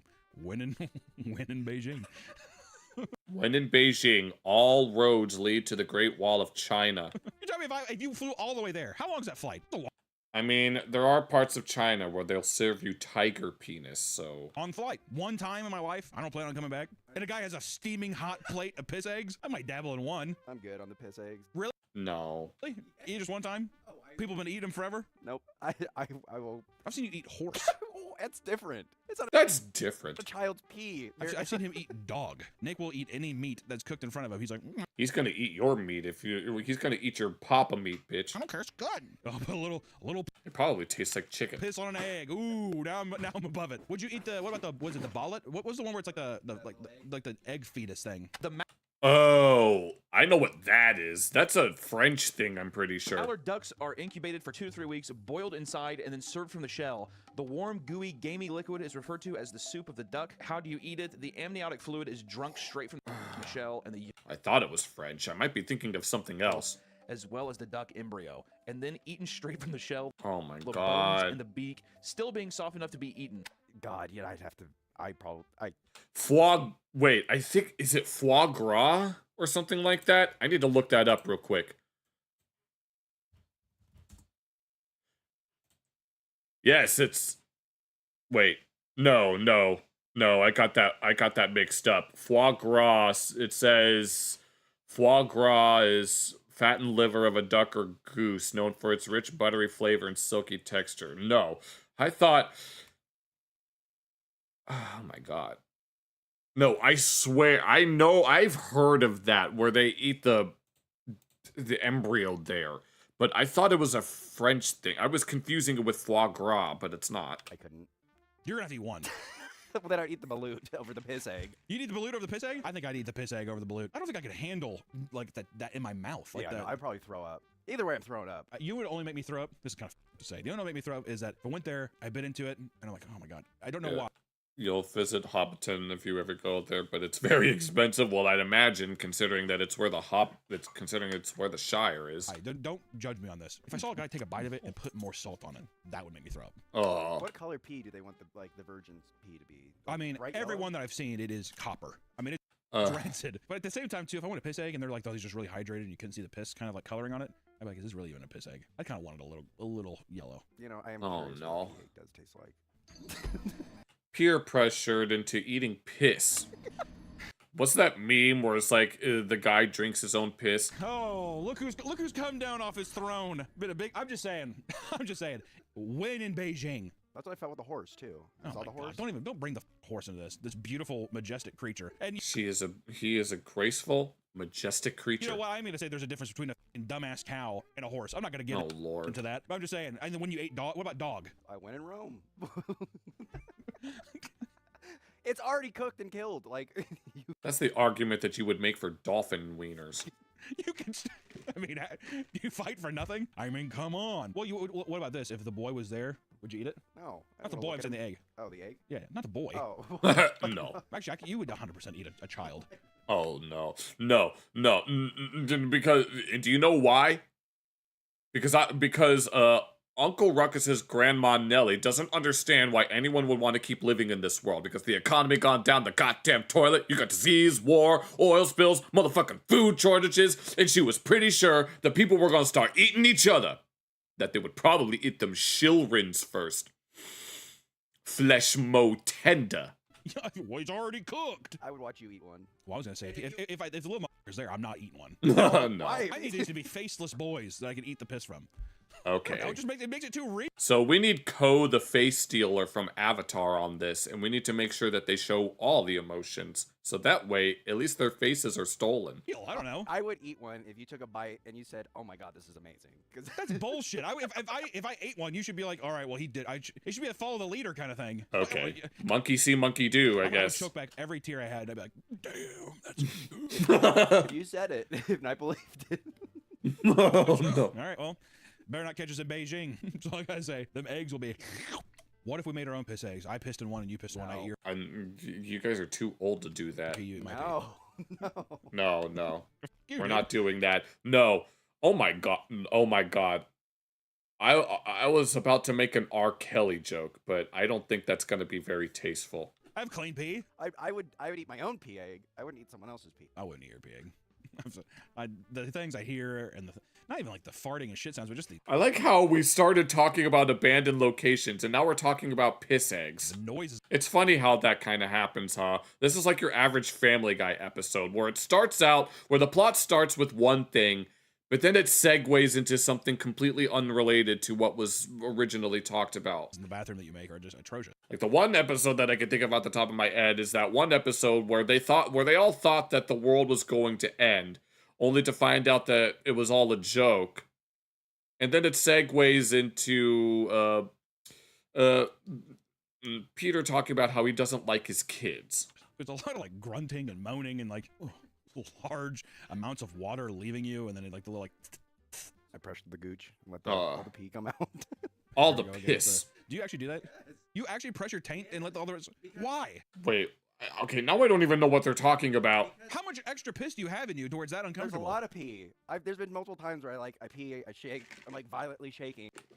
The post-pee shiver, as it's apparently called. I remember watching a MatPat video a long time ago where he mentioned, I don't even remember what video that he brought it up in, but it's some instinctual thing. Shows Hunter exactly how he does it behind the camera. Why you whip your dick around so much? Because Oh no. I'm trying to get everything out, and then I go, whoop, put it in, and then it's like, put it in where? In my pants. Where did you? Oh, okay. He was very concerned by what he put it in. I put it in my pants, and then it's like a floodgate of pee. Like You piss your pants? Yeah. Oh, one of those scenarios. Now this is a guy thing. Any girls in the audience will never understand. When you finish peeing, you zip up your pants, but then a little bit more comes out. Yeah, multiple times. I'm just like, and then my pants are all wet. Yes. So You guys should put a couple eggs in those pants and make yourselves some piss eggs. No. I saw this on a Reddit thread where You should move the pooled your. like life prep. I'm not reading that out loud. And someone's just like, after you pee, take your 2 fingers and press your gooch. And Oh, okay. Now that's just okay. This is making me uncomfortable. like tap it, and then like it'll release all the pee.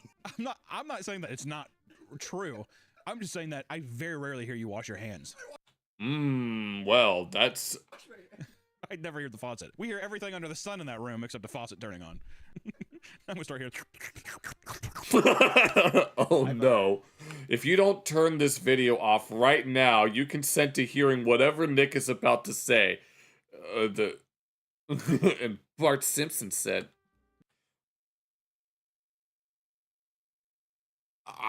We came this far. We're going to continue to listen to whatever the hell Nick is talking about. What? You know how? Did you know men can squirt?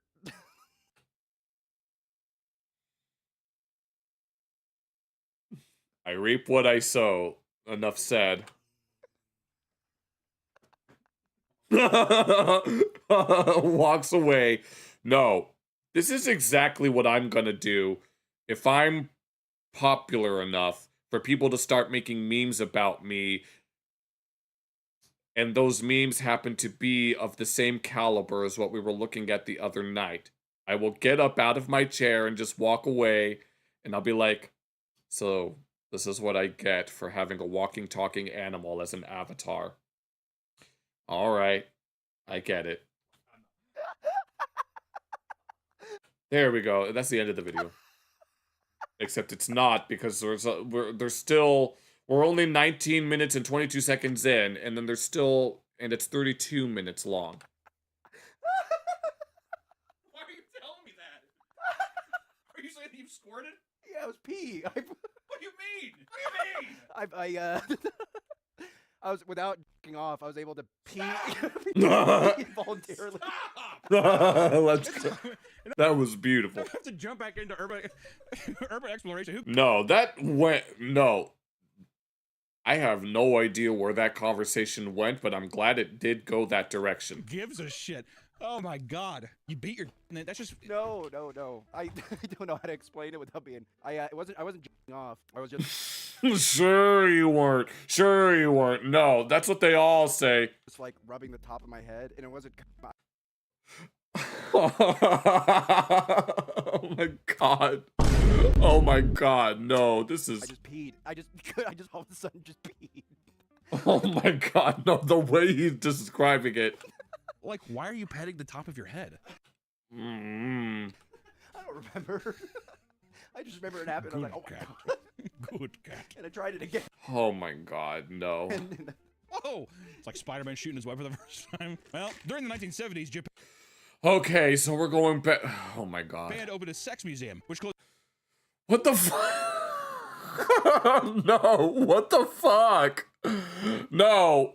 We were accusing Nick of pleasing himself because he described himself as men. He said that, did you know men can squirt? And now we're talking about a Japanese sex museum? You can't make this shit up.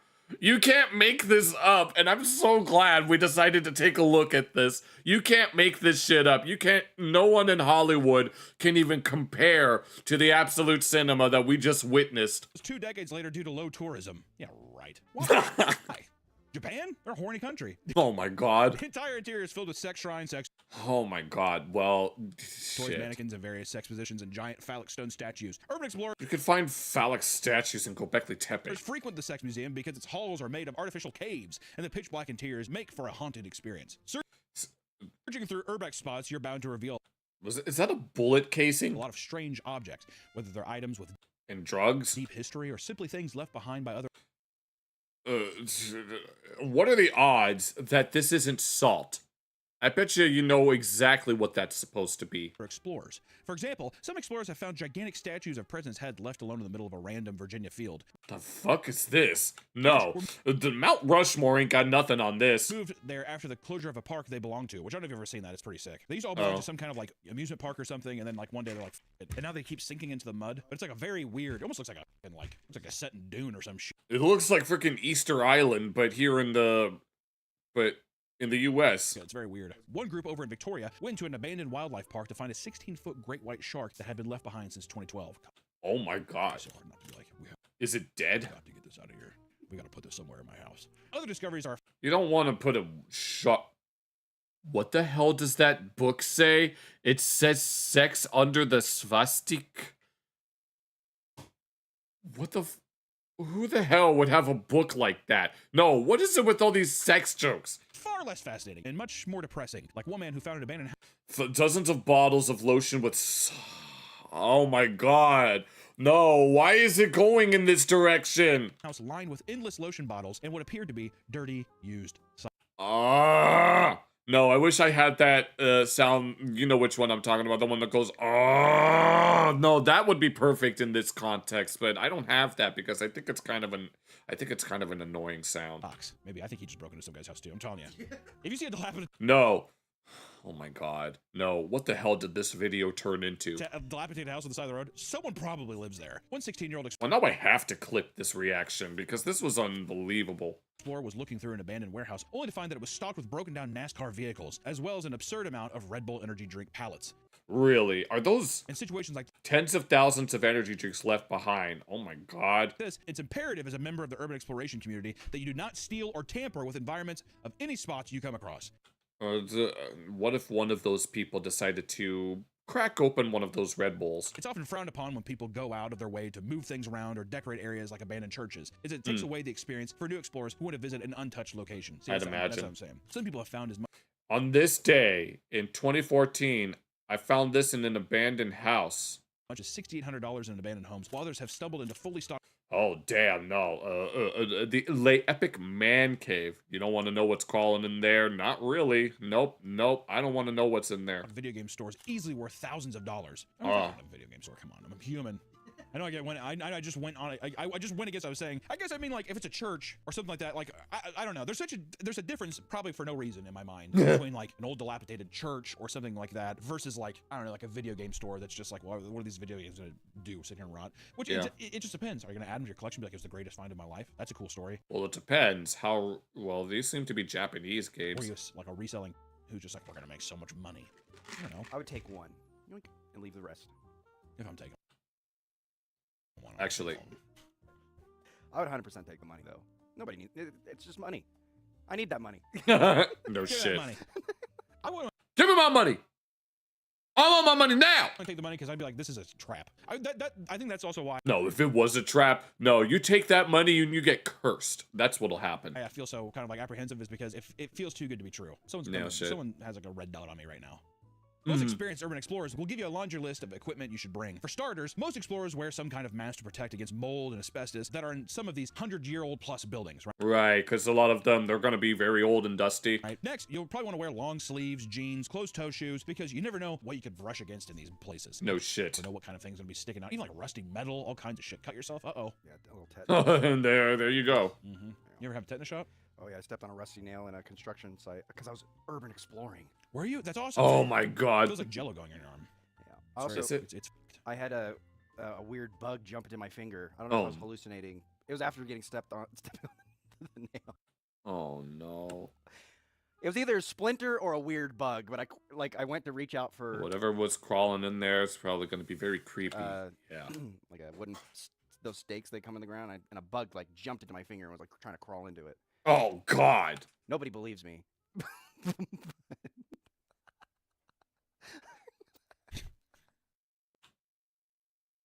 Why should we believe you? You were talking about how guys could squirt a moment ago.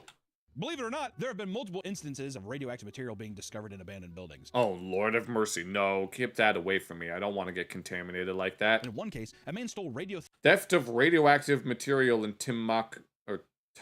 Therapy source material from an abandoned hospital, leading to 4 deaths and the contamination of about 112,000 people. Nope.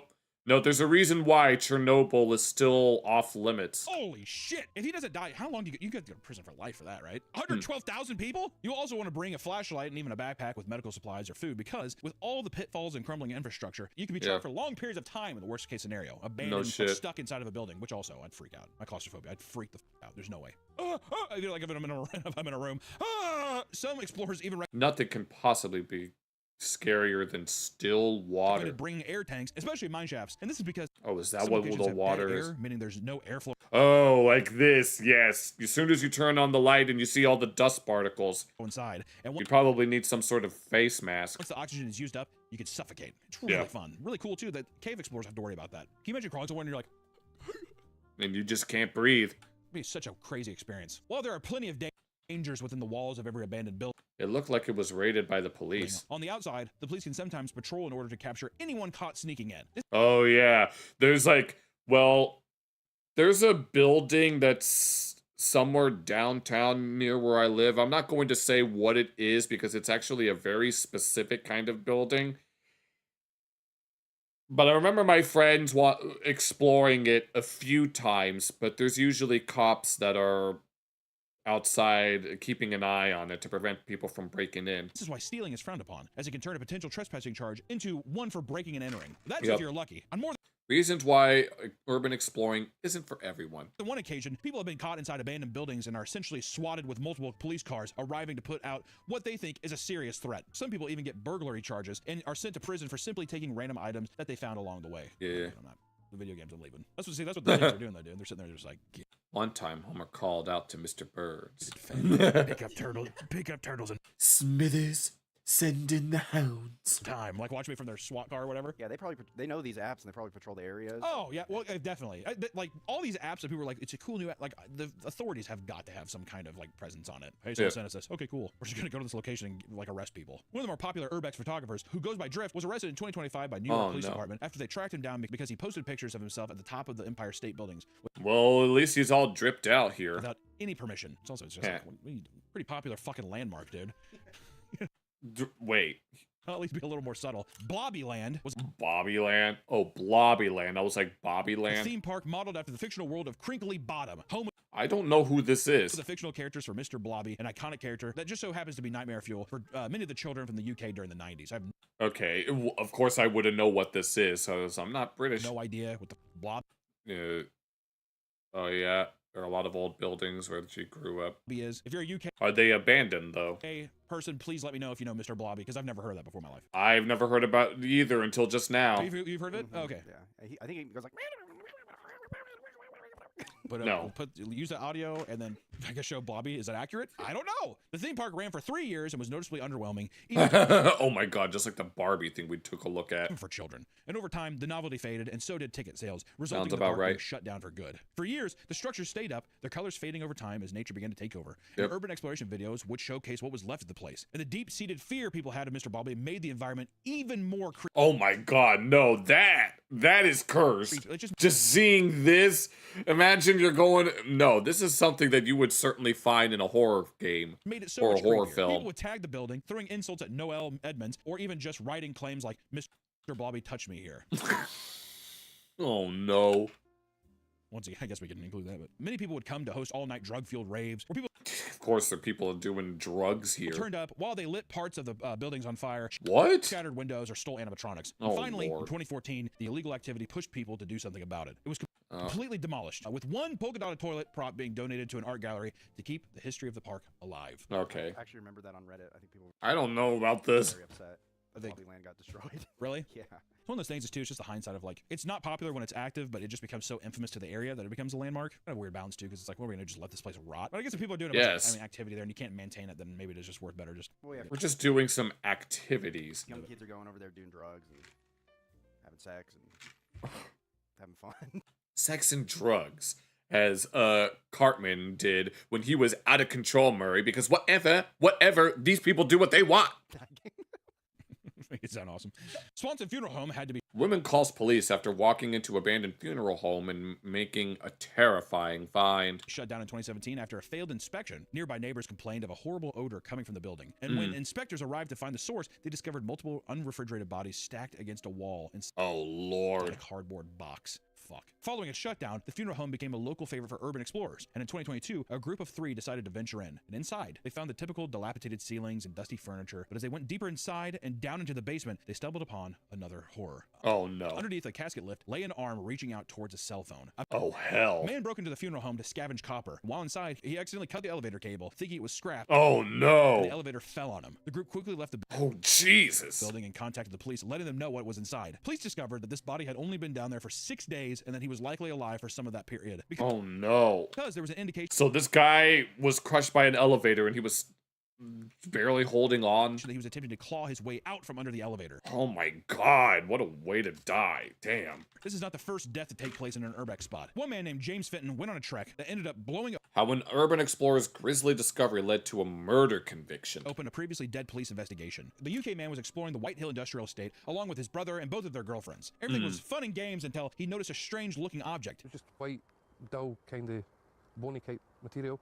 So I went over, not thinking anything of it, because it was the last thing I thought I would actually discover. Kicked one of the boxes off the top of the body, and that's when I seen like the skull, the rib cage, and the foot coming up the side of the wall. After calling the police, further investigation was done, including a facial reconstruction that identified the man as Ian Coots, a 60-year-old Army veteran that mysteriously went missing a year prior. What almost ended another dead end turned into a massive breakthrough after the exact same type of soil found around Ian's remains was also discovered in the car of David Barnes. Oh no. Well, looks like they found some. David was a painter and decorator who had been working on his home at the time of the disappearance. He reportedly told Ian's neighbor that Ian simply went to live with his sister in England despite having no sister living in that region. In court, it was unearthed that David was using his identity after his murder to make out with thousands of dollars. Oh, Lord of mercy. Urban exploration has revealed many cool, forgotten rooms and items that otherwise would have never seen the light of day. It has also led to the discovery of one of the most disturbing laboratories on the planet. Oh, so we're going full on Resident Evil with this, with secret labs. In 2023, a YouTube video showed a Chinese man exploring what appeared to be an old hospital. And as he explored the dark rooms, he entered one that held a bunch of concrete vats. When he looked inside, he saw dozens of rotting children.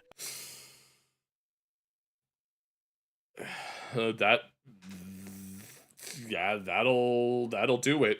That'll do it. Apparently, these bodies were deep underground inside a bomb shelter, and all of their corpses had major parts missing. In a second video, he returned to explore other parts of the hospital, where he found more body parts and bottles of random liquids, along with high heels and children's masks. And oh, hell no. In a third video, he shows more bodies stuffed inside boxes and medical bags. As he explored further, he walked through what looked like fat bergs created from rotting corpses in a room. People who viewed the videos were able to find the building's location on Google Maps, and to their surprise, the building is barely visible in satellite imagery, making it seem like someone was trying to cover it up. To this day, no one's really sure of what was found in these vats, but no more videos have surfaced of the location's exploration. Yeah. And was this in like mainland China? Because I'd imagine the CCP not wanting anything like that to get out. And I don't know, this could be like a weird internet conspiracy thing. The whole thing could be bullshit, but it is very fascinating. And it falls into that line of, it opens the world of like possibilities of just like what is hiding. You know? Right. Just when you thought, no, you heard of the shadow government? Well, we got whatever the hell just got unearthed there. But it could be bullshit. I don't know. It is. I mean, it's very odd that there's no other. Well, it's China. Maybe they. Well, I used to go on Google Maps a lot. Although sometimes I'm afraid of zooming too far out of Google Maps and you just see, you go down to Antarctica and then there's just a white, and it's just all white after that. And it's like, there's something low-key freaky about it. I don't know. They could have covered it up. I don't know. If it's a huge ring, I'm not sure. The videos are, it's very odd, but I don't know. Urban exploration is certainly an enticing thing to get immersed in. It's not just the adventures, but the fascinating discoveries one can make when revisiting a place frozen in time, or a bunch of Chinese baby bodies that are stuffed in cement bags. Cool! It's not something to take lightly. However, whether it's mold, asbestos, police intervention, or meeting with a potentially dangerous squatter, there's plenty of reasons why you should take extra precaution if you ever want to participate in this sort of pastime. Yeah. You're going out and you're wanting to explore all these places, just be mindful of where you're going, and for the love of God, don't take anything, you know. And if people are squatting there, just fucking leave. Don't mess with it. I don't know. Also, if you're in China and you find a cement vat full of people, I don't know. You better hope the CCP doesn't make you disappear. Do whatever you can to make sure that gets found out about. I don't know. I don't know. Editor, do you tell the police? I don't know. Until next time, guys, keep exploring. We'll see you in the next one. Bye-bye. All right. That was fun. No. The middle of that video got way too unhinged, in all honesty, but we're all here for it. But I'm gonna go to the bathroom and then we'll probably find one more thing to look at. Be right back.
we'll have time for, I guess, this one last video. This one kind of really caught my eye. And this is The Tornado That Changed Science by Astrum Earth. This is the biggest tornado ever recorded, as the description says. As someone who used to be obsessed with the weather between, like, what, 3rd and 6th grade, I remember I did a report on I did a research project on weather in 5th grade, and yeah, I remember I would occasionally look at storm chaser videos, especially those of tornadoes. So I know we've looked at like a few weather related videos in the past before, but I actually really want to check this because it caught my eye, and I figured this would be a fun little video to just look at for someone like me who is by all accounts a nerd. I mean, you're watching a raccoon. That's it. But I want to check this out just as our one more video. It's a half-hour long, so this will most definitely be a VOD exclusive. As someone who knows more than enough about how tornadoes work, I can definitely comment on it. Tornadoes are one of nature's most terrifying phenomena. Yes. I remember as a kid, I had like a near crippling fear of windstorms, but I've since grown out of them after a while.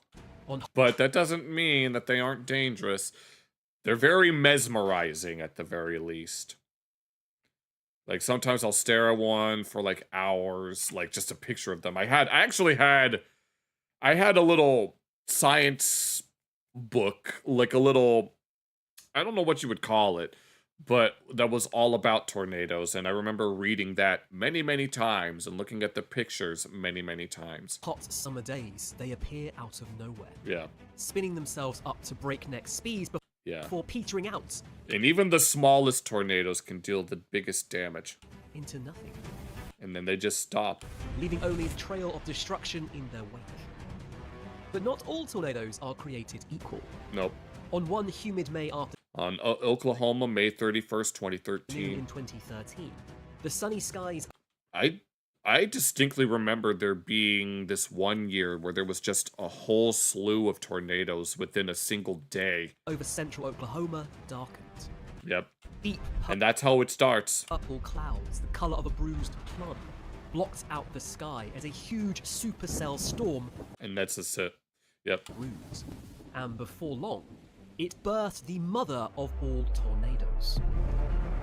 One beyond anything we would have ever seen before. This is the story of a storm so vast, it became almost impossible to recognize what it was.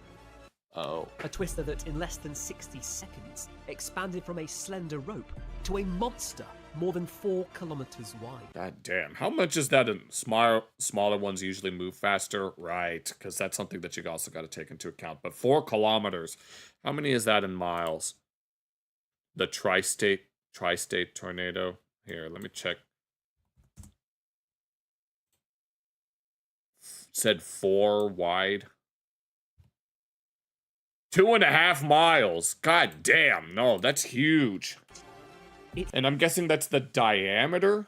If that was the radius, that would be even bigger than... Chaotic winds reached record-breaking speeds. I know that the strongest tornadoes reach like 300. You've seen tornadoes in New Zealand, but small ones, right? But the U.S., the Great Plains are notorious for tornadoes because of the hot and humid Gulf of Mexico. Like the Gulf of Mexico produces warm, moist air that collides with the Rocky Mountains' cool, dry air, and that is the ultimate recipe for tornadoes. Claimed the lives of those trying to measure it. Damn, so even the storm chasers ended up falling victim. To this day, it remains the biggest tornado the world has ever. And is that the tornado itself?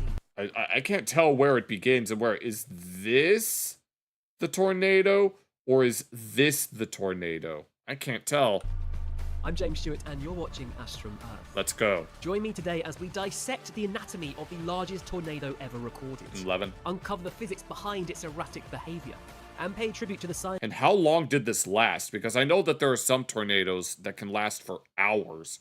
Who gave And then a single storm, like a single supercell, can produce many tornadoes over hours. their lives trying to understand it. The world's biggest tornado. In many ways. Hate to see it because I know I say love to see it, but no, it's the wind. Because I remember my mom telling me that when it comes to a storm, it's the wind that you really gotta watch out for. Granted, flooding and lightning can do a lot of damage, but the wind is what you really gotta watch out for. El Reno Twister that took out the Twistex Chaser. Damn.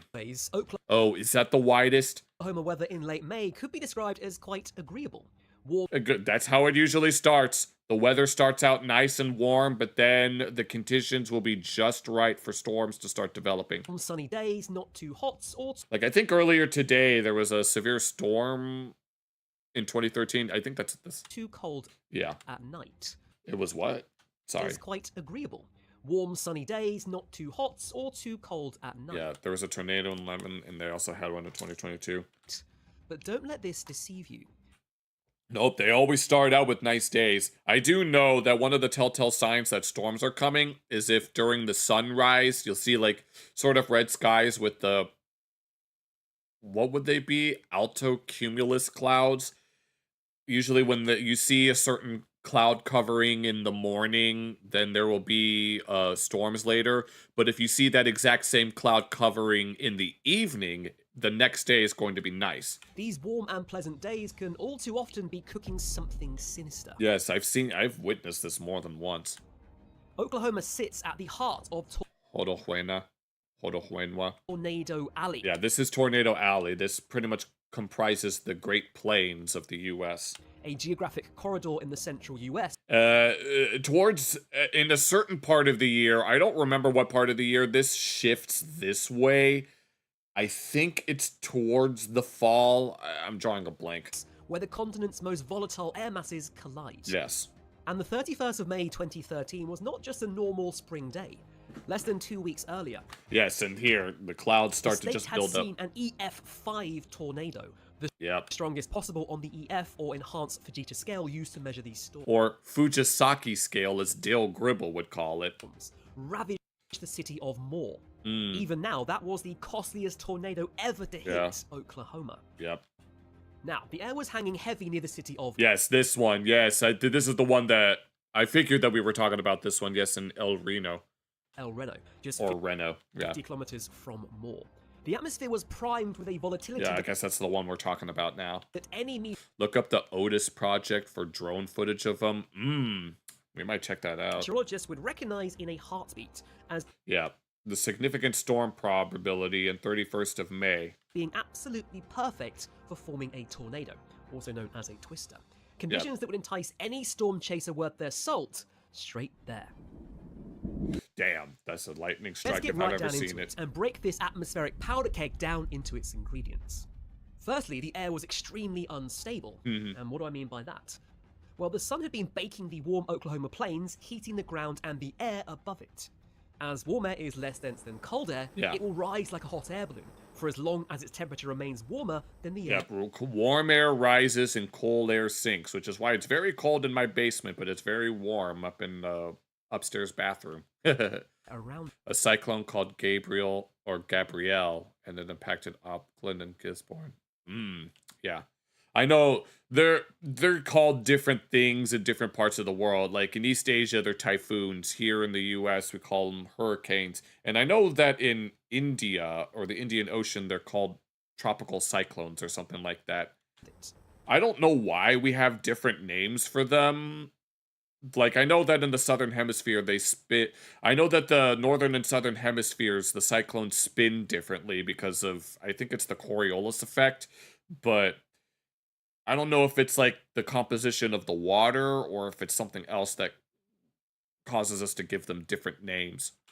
The amount of energy available to form these rising pockets of air, causing updrafts, is called the convective available potential energy, or CAPE for I feel like I should know what this term is, but I don't remember. short. On a normal, severe weather day, Cape values might reach between 2,000 or 3,000 joules per kilogram. On May the 31st, Cape values over Central. Yeah, we would call it we call them hurricanes. When they form, they begin in like off the coast of West Africa, and then they start moving westward towards the Caribbean. And then just the way that it works, it veers off in different directions depending on how the conditions are. Oklahoma. Like more often than not, as a hurricane moves towards the mainland, it gets significantly weaker because it doesn't have the warm water to be able to power it. But there's some of them will go into the mainland and just become a low pressure system, and then other times they'll go up the coast of the U.S. As far as New York. Yeah, the Joplin twister, rain wrapped and hit as your high.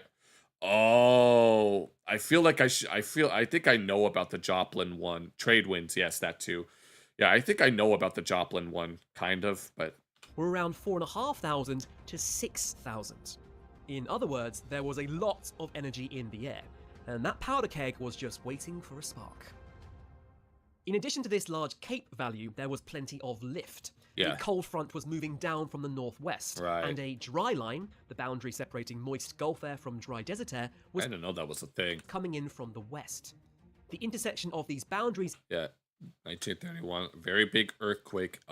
Well, given that New Zealand is on the border between the Australian and Pacific plates, obviously that's going to cause a lot of earthquakes. Is known as the triple point. Okay. It's a bit like a wedge, violently forcing the unstable high Cape. Yeah, and I guess this is the recipe for tornadoes. Cape value air. This is what you need to make a tornado. Upwards. These two ingredients will together make a thunderstorm. Yeah. But you need something more to make that storm spin up into a twister. Yeah. Wind shear, or the change in wind speed and direction with height. Right. In Oklahoma that day, warm, moist winds were blowing from the southeast. But a couple of kilometers up, they shifted to the south. And higher still, the jet stream was screaming in from the west. Yes, and they're all in conflict with each other. And then it killed a YouTuber, Will Norton, who did a vid predicting. Oh, that's rest in peace. No, the conflicting wind directions will cause them to like spiral out of control into a tornado. This turning of the winds with height creates tubes of horizontal. Yes, like this. Like, actually, like when I'm like walking out, I've seen little whirlwinds just pop up every now and then. Like, I'll see a whole bunch of leaves and debris just spin around, and all the while it's like sunny outside. Like, it is possible for those things to form. Like, they're usually like dust devils, among other things, where they'll form like little twisters without actual like clouds being there. Rotation in the atmosphere. So you don't necessarily need a thunderstorm for a twister to form. You just need the right wind conditions. That spin invisibly in the clouds. Like this. And then they start out horizontal and then they verticalize. And those explosive. Is verticalize even a word? Updrafts caused by the high Cape punch through these roll. Yes, like this, an updraft. Tubes, they tilt. And then they keep and then it just keeps spinning. And it keeps spinning and then it goes down. Yeah, you had a magnitude 6.7. Oh my god, no. Yeah, you have to always you got to duck for cover whenever there's an earthquake. Them vertically. The tubes stand on. Yes, an updraft. And suddenly you don't. And then it goes down. Just have a storm. You have a supercell. So yes, and that causes them to spin. When I'm researching supercells, I like to do so with a super browser. So I recently switched to Opera, a faster, smarter web browser with some incredible features. Honestly, it's quite the upgrade. When I work on these videos, I have a lot of All right. A supercell is the king of thunderstorms. Yep. A supercell is what you need to form a proper tornado. Storm cloud with an anvil-like shape that yes, that's one of the characteristics of the supercell is the anvil shape. Stretches out across the sky. These are the rarest type. Like this. They're so mesmerizing. No, they'll form what you can only describe as a mothership, basically. Of thunderstorms. Coming straight out of space. Yeah, the power went out. Right, yeah, you gotta watch out for that stuff. Well, granted, where I live, we don't really get earthquakes because we're not near any fault lines. But I remember this one time my parents were out on they were like, I don't remember what they were doing. It was some sort of date night.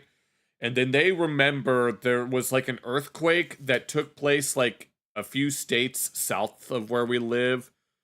And they felt the shaking of that earthquake. And it's like, I didn't feel anything. I've never been in an earthquake situation. I've never felt that. But I do know that it can happen along the Mississippi River, because underneath the Mississippi River, there is a very ancient fault line that is that represents the remnants of an ancient tectonic plate that used to exist but has since completely subdued itself under the North American plate. And its remnants include the Juan de Fuca plate off the coast of British Columbia, as well as the Nazca plate off the coast of South America, among others. With a deep Pacific. And so that ancient boundary just causes an unusual a lot of earthquakes around the Mississippi Valley, even though it's in the middle of the North American plate. So the Earth, this planet is just very fascinating. There's so much about this planet that, I mean, we know more about the moon than we do our own oceans. So that tells you everything that you need to know. Remember that Andreas fault quake that hit Cali in '89? Yeah, the freaking I know what the San Andreas fault line looks like. Consistently rotating updraft called a mesocyclone. Yeah, I forgot about this term, mesocyclone. Think of the mesocyclone as the engine of the storm. Yeah, and it's just spinning. It keeps spinning. And it starts raining around the thing. A dangerous carousel of air, miles wide, rotating counterclockwise. Yes, just like that. Oh my god, no. There's just something so mesmerizing about it. You're 14 and a 7.1. Oh, yeah. And in the right environment, not only can these storms... Yes, and those would be able to produce tornadoes. ...last for hours, but if the rotating winds start to drop down from the clouds... Yep, and... they can form strong, intense tornadoes. Yes. Really big twisters are the stuff of nightmares. They are huge, spinning... Yes, imagine driving towards it instead of away from it. Vortices of air. I mean, if you're a storm chaser, then, you knew the risks when you put on the uniform. ...that can clock wind speeds of 450 kilometers per hour. Yeah, they can reach up to 300 miles per hour. The meso drops the wall cloud where the tornado is, yep. Tearing trees from their roots, peeling asphalt from the streets, and even lifting entire houses clean off their foundations. Yep, even the skinniest of tornadoes can be the most deadly. According to the US National Weather Service, on average 800 tornadoes are reported every year in the US alone, resulting in around 80 deaths annually. Yeah, the US has more of them than any other part of the world, I think even combined. So far, so terrifying. What's going on here? You spent your whole day drawing. We took a look at some things. Right now we're looking at a video about the largest tornado that was ever recorded. And we're just having a bull session about earthquakes and storms and shit. But what happened in El Reno on the 31st of May 2013 would challenge our fundamental understanding of how tornadoes are formed. Right. It said, the title of the video was The Tornado That Changed Science. It pretty much, everything we thought we knew, we never really knew, and that's kind of how science works. Take chances, make mistakes, get messy, as Miss Frizzle would say. The classic model taught in meteorology classes was that tornadoes formed by a rotation starting high up in the storm and gradually stretching down to the ground. Another thing that happens with tornado formation is that at the very, very top of the supercell, there's an overshooting top. Like there's like a little bump on top that shows where the tornado would be, because the way that it works is that clouds can only form so high up in the atmosphere before kind of flattening out. I don't remember how it works, but yeah. There was an earthquake in Cali on Wednesday. Oh, I apologize if I had anything to do with that. But yeah, like when you take a look at like the anvil, you didn't feel it. It was 4.9 in Santa Cruz. All right.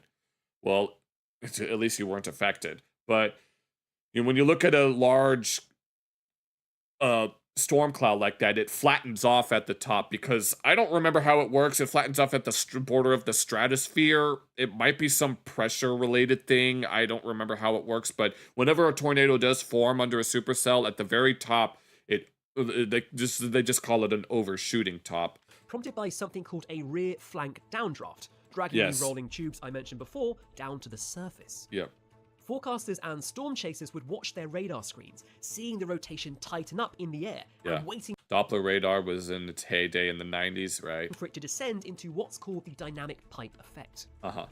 But this wasn't what they saw that afternoon in El Reno. Oh, so this time it was something different. A supercell formed, but it was no ordinary supercell. This was a high precipitation, or HP, supercell. What, you thought HP stood for hit points? Nah. This is high precipitation, bitch. In these storms, the updraft is so strong and moisture so abundant that the rain wraps all the way around the mesocyclone. Damn. Tornadoes forming So you couldn't even see the mesocyclone itself. in an HP supercell can be shrouded in a curtain of rain and Yeah, you wouldn't be able to see it. Low pixel res and yeah, I noticed. And then don't forget the velocity scans. Adding to the drama was because velocity includes the direction. A cap. And then here's the cap forming over Oklahoma. A layer of warm air that sits aloft and acts like a lid on a pot of boiling water. Damn. Air particles that rise into this layer become cooler than the surrounding air, which stops them rising further and producing thunderstorms. Mm-hmm.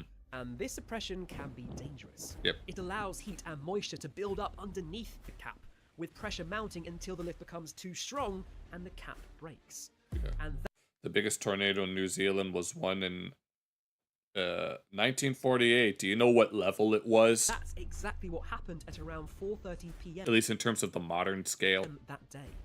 What followed was an explosive development of the storm, with towers appearing from nowhere and rocketing to 15,000 meters into the stratosphere within just 16 minutes. By 5:35 p.m., just an hour later, the first tornado from this enormous cloud had touched down in Kingfisher County. Okay. But the main event was brewing further. Where was this storm? In Oklahoma? South.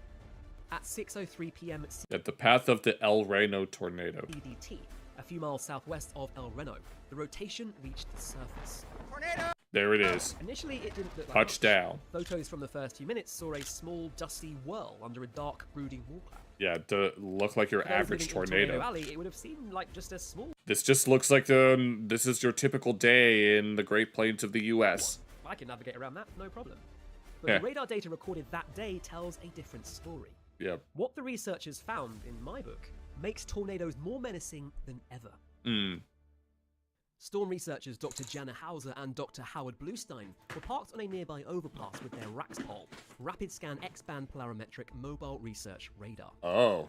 This emits pulses of 200 to 100 meters wide. Yeah, Oklahoma, yeah, it's in the heart of Tornado Alley, so... microwave energy that bounce off precipitation and debris, allowing scientists to analyze the intensity, rotation... Yeah, so radar reflectivity and storm relative velocity. Yeah, I've seen, whenever I'm like watching the weather on the news, they usually bring out these little velocity tools in order to show the different directions of the EF3. That's pretty strong. EF5 is obviously the strongest type. But I remember like watching the news, if there's like a tornado warning, local news, they'll pull out the velocity tool and you'll see the wind. These represent different directions that the wind goes. And structure of a storm. And when when you see the wind going in opposite directions, that's how you know that a tornado could be forming. The Raxpol scan the storm every 2 seconds. Far more and this is how it was at first, and then it kept on going. National Weather Service NEXRAD radars, which take 4 to 5 minutes to complete a scan. Hauser and Bluestein's high-speed data revealed that in the minutes before the tornado became visible, the rotation at 20 meters above the ground was already tornadic, while the rotation at 1 kilometer up was still broad and disorganized. In other words, this tornado did not descend from the clouds, no. That strong rotation existed at the surface before it existed above. It was building up from the ground. So why does this matter? Well, it matters if you're waiting to see a funnel cloud drop from the sky. Oh, I see. To issue a tornado warning. Because if the danger is already... Because that's how it usually works. You have to wait until you see a funnel cloud. If you see a funnel cloud, then there's a chance that that cloud could become a tornado. But apparently, from what he's describing, it was starting from the ground up. On the ground, invisibly churning up the dust and just waiting to... It was already on the ground before it was even... with the cloud and unleash its full power, that warning will come far too late. Okay, then. Yeah, it's rare for Cali to get one. The last one was back in 2024. It was an hour away. In fact, this bottom-up... I'd imagine that because of... I guess it might be the terrain more than anything else. Genesis could explain why the El Reno storm caught so many off guard. Okay. So it was already... So from what I'm gathering, this one had already kind of formed before anyone could actually take notice, huh? This twister didn't just grow upwards. Within minutes, the tornado started to metastasize, rapidly ballooning in width. By 6:19 and then that storm just kept... It pretty much stayed where it was. PM, just 16 minutes after formation, the tornado crossed US Highway 81. Now, when you normally think of a tornado, you might imagine the Wizard of Oz classic sort of... No, you would think this kind of tornado. Funnel snaking down from the clouds. But this behemoth storm had become a wedge. Yeah. It no longer really looked like a tornado at all. Yeah, wedge tornadoes are definitely the most deceiving.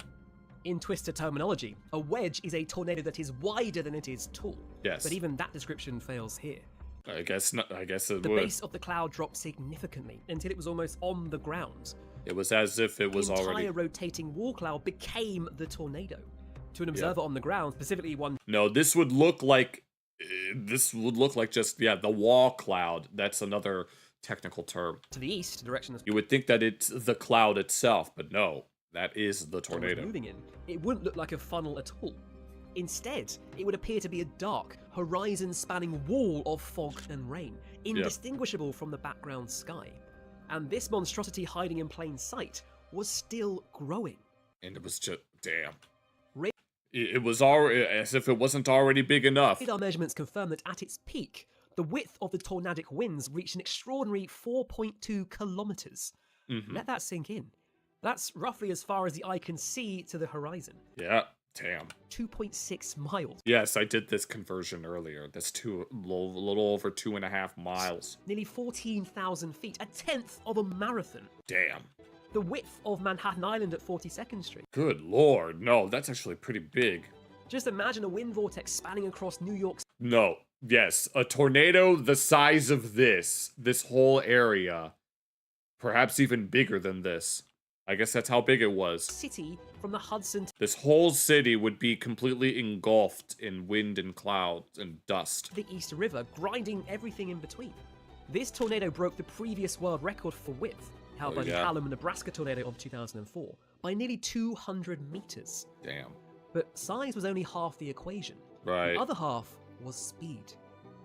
Inside this 4.2 kilometer wide circulation, something even more incomprehensible was happening. The El Reno tornado had become a multiple... Oh no. Vortex tornado. Multi-vortex tornadoes. Yeah, it was no those longer are just crazy. one spinning column of air. It was one of those. So there's also like satellite tornadoes. There'll be like a main big one, and then there are smaller ones that surround it. It was a spinning wheel of multiple smaller, more intense tornadoes. Good lord. So these are tornadoes within tornadoes. All rotating around a common center. Jeez. Creating the maximum possible devastation.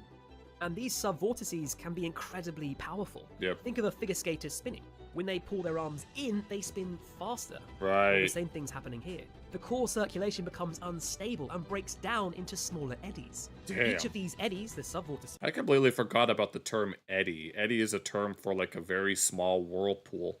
Pulls in just like that. But I guess they can also apply to twisters too. That figure skater, condensing the angular momentum into tight pillars of wind, moving fast. And this is just the one big tornado with several smaller ones in between. Two particular mobile Doppler radars were measuring the storm that day. Braxpol, which I've already mentioned, and another called the Doppler on wheels. They capture wind speeds that are, quite frankly, hard to get your head around. I'd imagine. One subvortex was clocked with a ground relative wind speed of 504 kilometers per hour. How much is that in miles? For context, the strongest wind speed ever scientifically measured on Earth was 511 kilometers per hour. Let me check what that is. Kilometers an hour. How much is that in miles? Yep, 317.5 miles per hour. That's very fast. That's like a little that's like a little less than half of the sound barrier. Like the speed of sound through air is over 700 miles per hour. More tornado So I'd imagine it being very, very loud. 1999. El Reno was just shy of the all-time world records, and arguably, given the limitations of radar sampling, we only see a snapshot every few seconds, Yeah. it may well have exceeded that speed in between scans. Who knows? I mean, this is already terrifying enough, right? The biggest tornado the world has ever seen has just grown a bunch of extra vortices that also make it possibly one of the fastest tornadoes ever, but we're not But we have no idea. stopping yet. Oh no. We've only just begun. These subvortices weren't just orbiting the center. They were moving around the ground at varying speeds. Jeez. At times, the main tornado was moving east at 50 to 65 kilometers per hour, 30 to 40 miles per hour. But the subvortices rotating within it would swing around the southern edge and shoot forward at speeds of 270 to 200. Oh my god, no. Oh my lord. I understand what's going on. No, the big one was already moving slow, but these smaller ones were moving in tandem with the speed of the bigger one, and what would you call it? Like slingshotting? Would you call that the big tornado was the big massive one was slingshotting all of these smaller ones. That's insane. 190 kilometers an hour relative to the ground. When they looped around the northern side, they would fight the forward motion of the parent storm and essentially stand still, or even loop back west in what we call trochoidal motion. Good lord. Can you even imagine the absolute chaos of storms within Good lord. a storm? Being within something like that would be like literal hell. Of differing forces, speeds and directions all clashing together in a frenzy of devastation? It's madness. The best thing I can come up with to give you at least an idea of what was going on here is probably a spirograph toy. I always wanted one of these when I was a kid, actually. Oh, something like this. That's actually a very good So with a comparison. spirograph, the pen moves around in circles while moving forward. This is how it was functioning, basically. You have the big one, and then the smaller ones were just moving around at a top speed. Creating those curly looping lines, yeah? Well, that's the kind of path these subvortices took across the Oklahoma farmland. This is actually kind of how the solar system works. Like, you have the moon spinning around the Earth, but then the Earth spins around the sun, but the sun spins around the galactic center of the Milky Way, and the Earth pretty much moves in this pattern as the sun also moves. This trochoidal motion made the El Reno tornado incredibly deceptive. Yeah. If you were a storm chaser driving parallel to the tornado, as storm chasers... No, you would think that it's just a wall cloud, but no. There are tornadoes within tornadoes. The Inception. Exhibit would be proud because, yo, dog, I heard you like tornadoes, so we put a tornado in your tornado so that you can have a tornado in your tornado. Often do, you might think you were safe. No, you would think. You're You'd match the speed of the main funnel at a safe distance. And then another one just comes right at you. But not with this monstrosity. A subvortex is incredibly unpredictable and could suddenly swing out from the rain Yeah. accelerating from 0 to 160 kilometers per hour forwards in seconds, closing the gap before you could even shift gears. I don't know about you, but I'm exhausted by this already just watching. And I'm afraid this storm had more horrors to offer. The supercell also produced a satellite tornado. Oh my god, as if the little ones weren't the tornado and the tornado 2. Yeah, pretty much. The electric boogaloo. This wasn't a subvortex inside the main circulation. Yeah, this wasn't one of those. This was a completely separate It's a different one that just so happens to be adjacent to the big one. tornado that formed to the southeast of the main wedge. And that's something that can happen. Yep, a single cell can produce multiple tornadoes, usually over the course of several hours. I think I mentioned this earlier. And it was anticyclonic. Oh, that means it was rotating the other way. I think in the northern hemisphere, most cyclones spin clockwise. I think, correct me if I'm wrong. And in the southern hemisphere, they spin counterclockwise. In the northern hemisphere, Yeah, I know that. 99% of tornadoes spin cyclonically, or counterclockwise. Okay, here in the... All right, so he just corrected me. Here in the northern hemisphere, cyclones spin counterclockwise, and in the southern hemisphere, they spin clockwise. as they are indirectly influenced by the Coriolis effect. Yes, I mentioned this earlier. They usually spin in the same direction as the supercell they are. It usually has to do with just how the Earth spins around its axis in relation to its rotation around the sun. Associated with. Anticyclonic tornadoes can exist though, and they spin. Yeah, and they spin the other way. Clockwise. Now these are rare, usually weak and short-lived tornadoes. Right, because it's not here in the northern hemisphere, it doesn't naturally work that way. The satellite tornado that grew alongside the main twister was a monster in its own right. A huge multi-vortex anticyclonic beast. It formed along the rear flank gust front, rotating clockwise and dancing alongside the main cyclonic wedge for nearly 50. I think The Simpsons made a joke about that, where Bart was flushing the toilet and it spun one way, and he tried to call Southern Hemisphere, which way does the water spin? And he called someone in Antarctica, and the toilet was frozen. Minutes. So now you had a 4.2 kilometer wide cyclonic wedge to the west, and a powerful anticyclonic satellite to the east. Yep, as if hell wasn't already broken loose. Grinding across the landscape in a grim, almost totally unpredictable dance. It must have been utterly petrifying for anyone witnessing it. It's petrifying watching it back now. Yeah. Now, while I'm guessing most of us will be doing everything in our power to get as far away from all of that as we Yeah, but you can only get so far away before it swings back around you. possibly could, one man was doing the complete opposite. Yep, such is the life of a storm chaser. On the trail of this monster storm, I remember as a kid, I low-key wanted to become a storm chaser. Was one of the most well-known storm chasers in the world, Tim Samaras. Tim was not a thrill seeker or adrenaline junkie. He was an engineer, a scientist, and a meticulous researcher. Up, and there goes the balloon. That's a weather balloon. It's not an alien satellite. Well, I don't think that's a weather balloon, but actually, maybe it is a weather balloon. In the world of storm chasing, the monster storm. Few names commanded as much respect. Tim was famous for designing the Turtle, a hardened probe that looked like a sort of squat flying saucer. His goal when chasing storms was to place these probes directly in the path of a tornado to measure wind speeds and drops in air pressure at the surface. Okay. Data that radar beams cannot see as they... Right, because within these storms, the air pressure is very low, which I'm assuming is why these storms are able to form in the first place, because it allows water to evaporate more easily.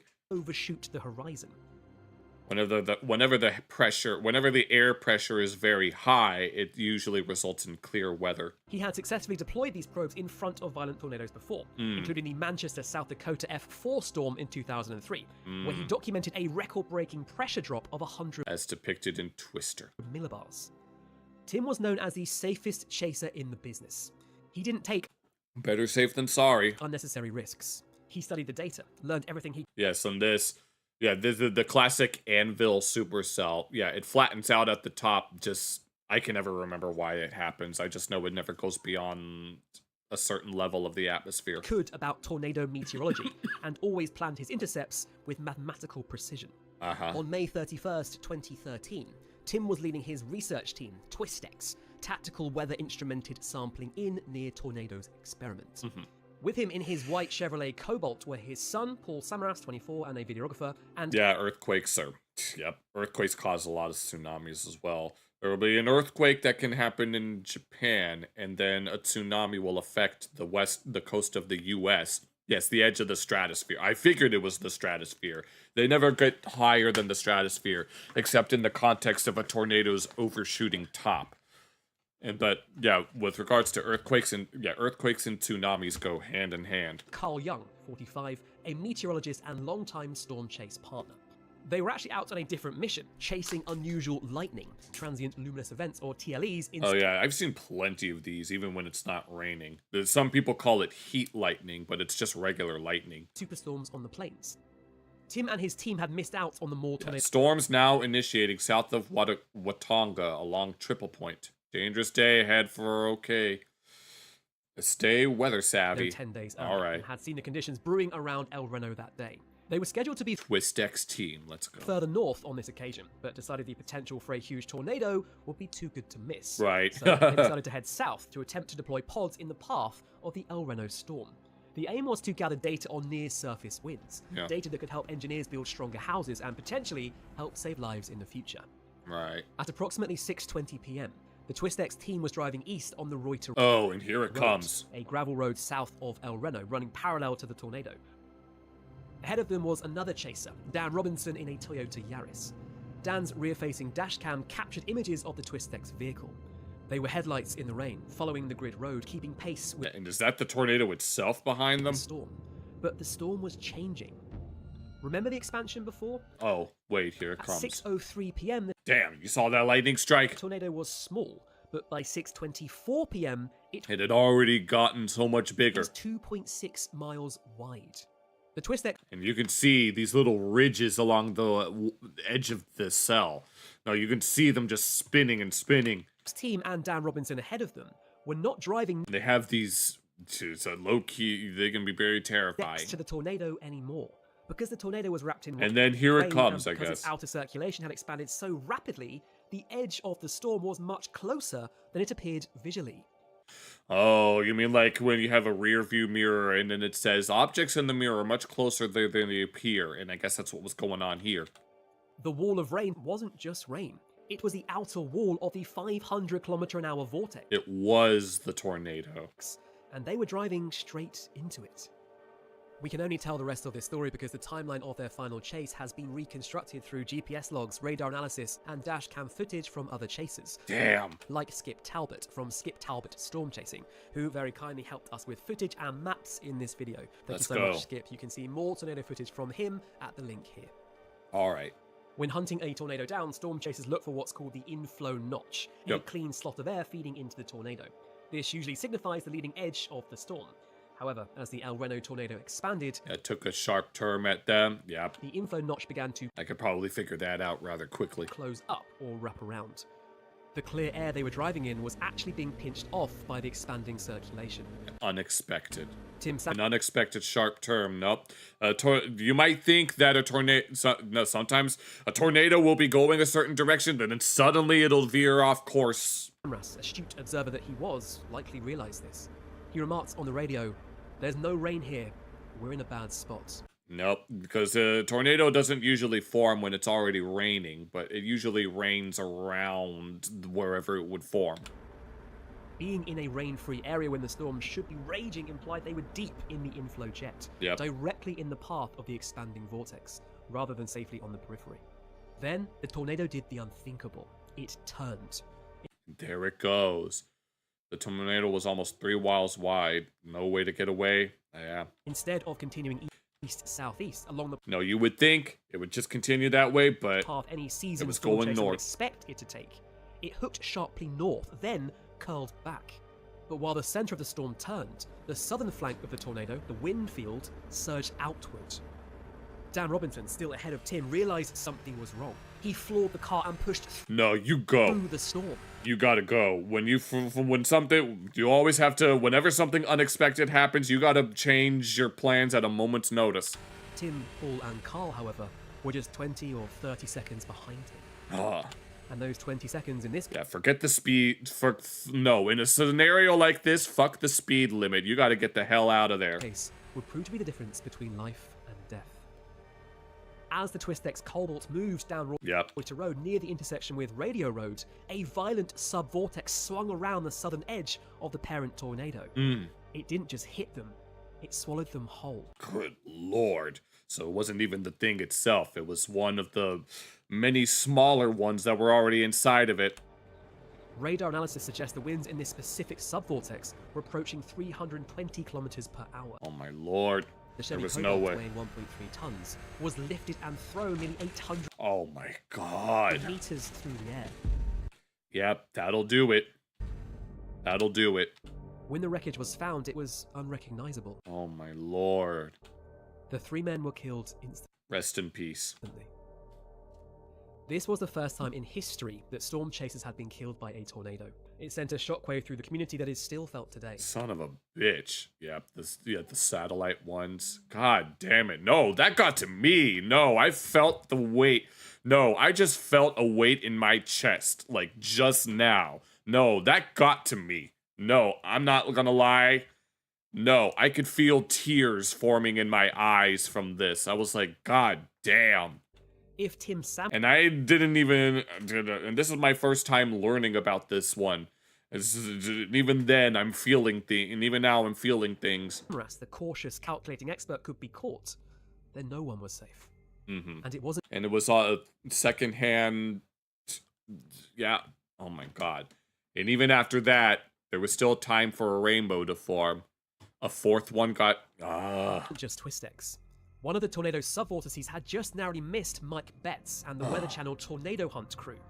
Their SUV was lifted and rolled nearly 200 meters into a field. Oh no. They survived with just injuries, but their vehicle was crushed flat. Damn. Another amateur chaser, Richard Henderson, stopped to take a photo. Yeah. He sent it to a friend with the caption, "Funnel." Funnel. That sounds like something you would find in a creepypasta. Moments later, the tornado overtook his position. He too was killed. I'm guessing this is the fourth one you mentioned. In total, 8 people died in the El Reno tornado, all of them inside vehicles. May they all even an infant, huh? May they all rest in peace. How do you even begin to make sense of a tornado of that scale? How do you rate a tornado like El Reno? No, after everything we've just learned, oh my god. Well, traditionally, how would you classify this? The Enhanced Fujita or EF scale is the industry standard for rating tornadoes. Right. It ranges from EF0, which is weak. Yeah, and these are all of the different categories. To EF5. Based on their speeds. Which is incredibly violent, often leading to total destruction. Yeah. But here's the catch. As you can see, the EF scale is a damage scale, not is it? A wind speed scale. Okay. An EF. So it's based on damage. I thought it was based on wind speeds. Unless I'm thinking of the old scale. Like there's a reason it's the enhanced Fujita scale instead of the Unless I'm thinking specifically of just the hurricane scale. 5 rating requires finding specific damage indicators. Mm-hmm. Well-built houses swept clean off their foundations. Skyscrapers deformed. Asphalt peeled from the road. The El Reno tornado, luckily, passed mostly over open fields. So we didn't get enough data to really classify it. It hit cow sheds, fences, and a few structures, but it largely missed the populated subdivisions. The structures it did hit were rated EF3 damage. Oh my lord. But the mobile radars have measured winds of 476 to 503 kilometers per hour. Winds that fast are, by definition, well into the EF5 range, which starts at around 320 kilometers per hour. Leave a tornado emoji below if you think El Reno should have been an EF5. Should be, considering what we just learned about it, it should be an EF6. It should be its own category. So the National Weather Service in Norman, Oklahoma faced a dilemma. Yeah. Do they rate it based on what it did, EF3 damage, or what it was, EF5 winds? Yeah. No, like I said, it should be an EF6. Initially, they upgraded it to if we're being realistic, yes. EF5 based on the radar data. It was a landmark decision, acknowledging that technology allows us to see the wind even if it doesn't hit a house. Yeah. But months later, in August 2013, they reversed the decision. The El Reno tornado was downgraded to EF3. The official reason? NWS policy for determining EF ratings is based on surveys of ground damage. Okay, so we have to deal with all this bureaucratic whatnot. Because the fastest based on damage. Subvortices hit wheat fields and you would think that they would also rate it based on speed. It should be based on speed and damage if we're going to be realistic. Not buildings. The record books will forever list the widest and possibly strongest tornado in history as merely an EF3. This decision sparked fury in the meteorological community. I bet it did. I'd be pretty upset too, considering the preteen passion for the weather. Critics like Dr. Josh Werman argue that ignoring the radar data is dangerous. Yeah. It essentially says if a tree falls in the forest and no one is around to hear it, or if a tornado spins at 300 miles per hour and doesn't hit a house, it didn't make a sound. Pretty much. No, that's actually a sound. It affects engineering standards too.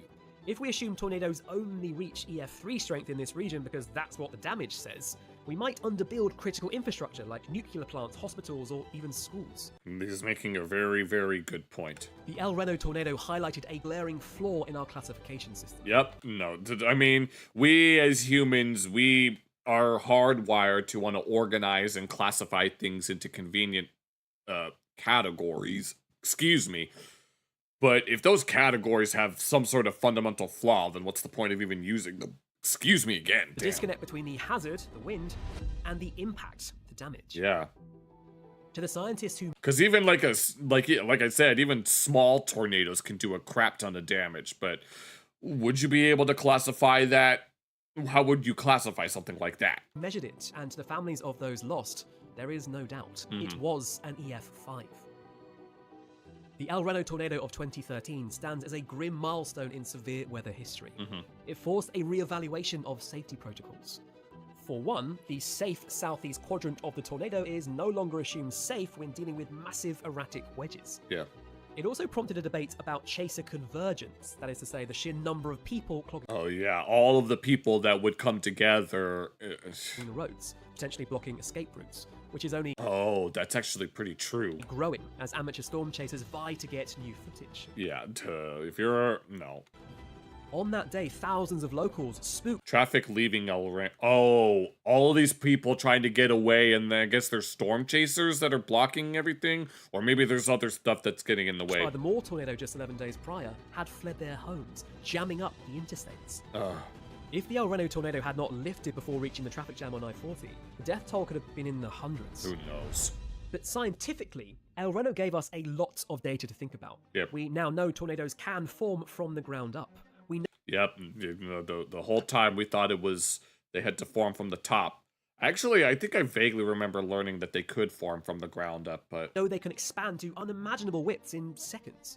And then they form smaller vortices and other satellite tornadoes that can even spin the opposite way in terms of its rotation. We know that subvortices can move at racing car speeds inside the parent circulation. Yep, slingshotting, right? As little comfort as this may be, Tim Samras and his team did not die in vain. Nope. The data they collected and the data collected by the radar teams around them has advanced their understanding of tornado genesis more in one day than in decades of theory.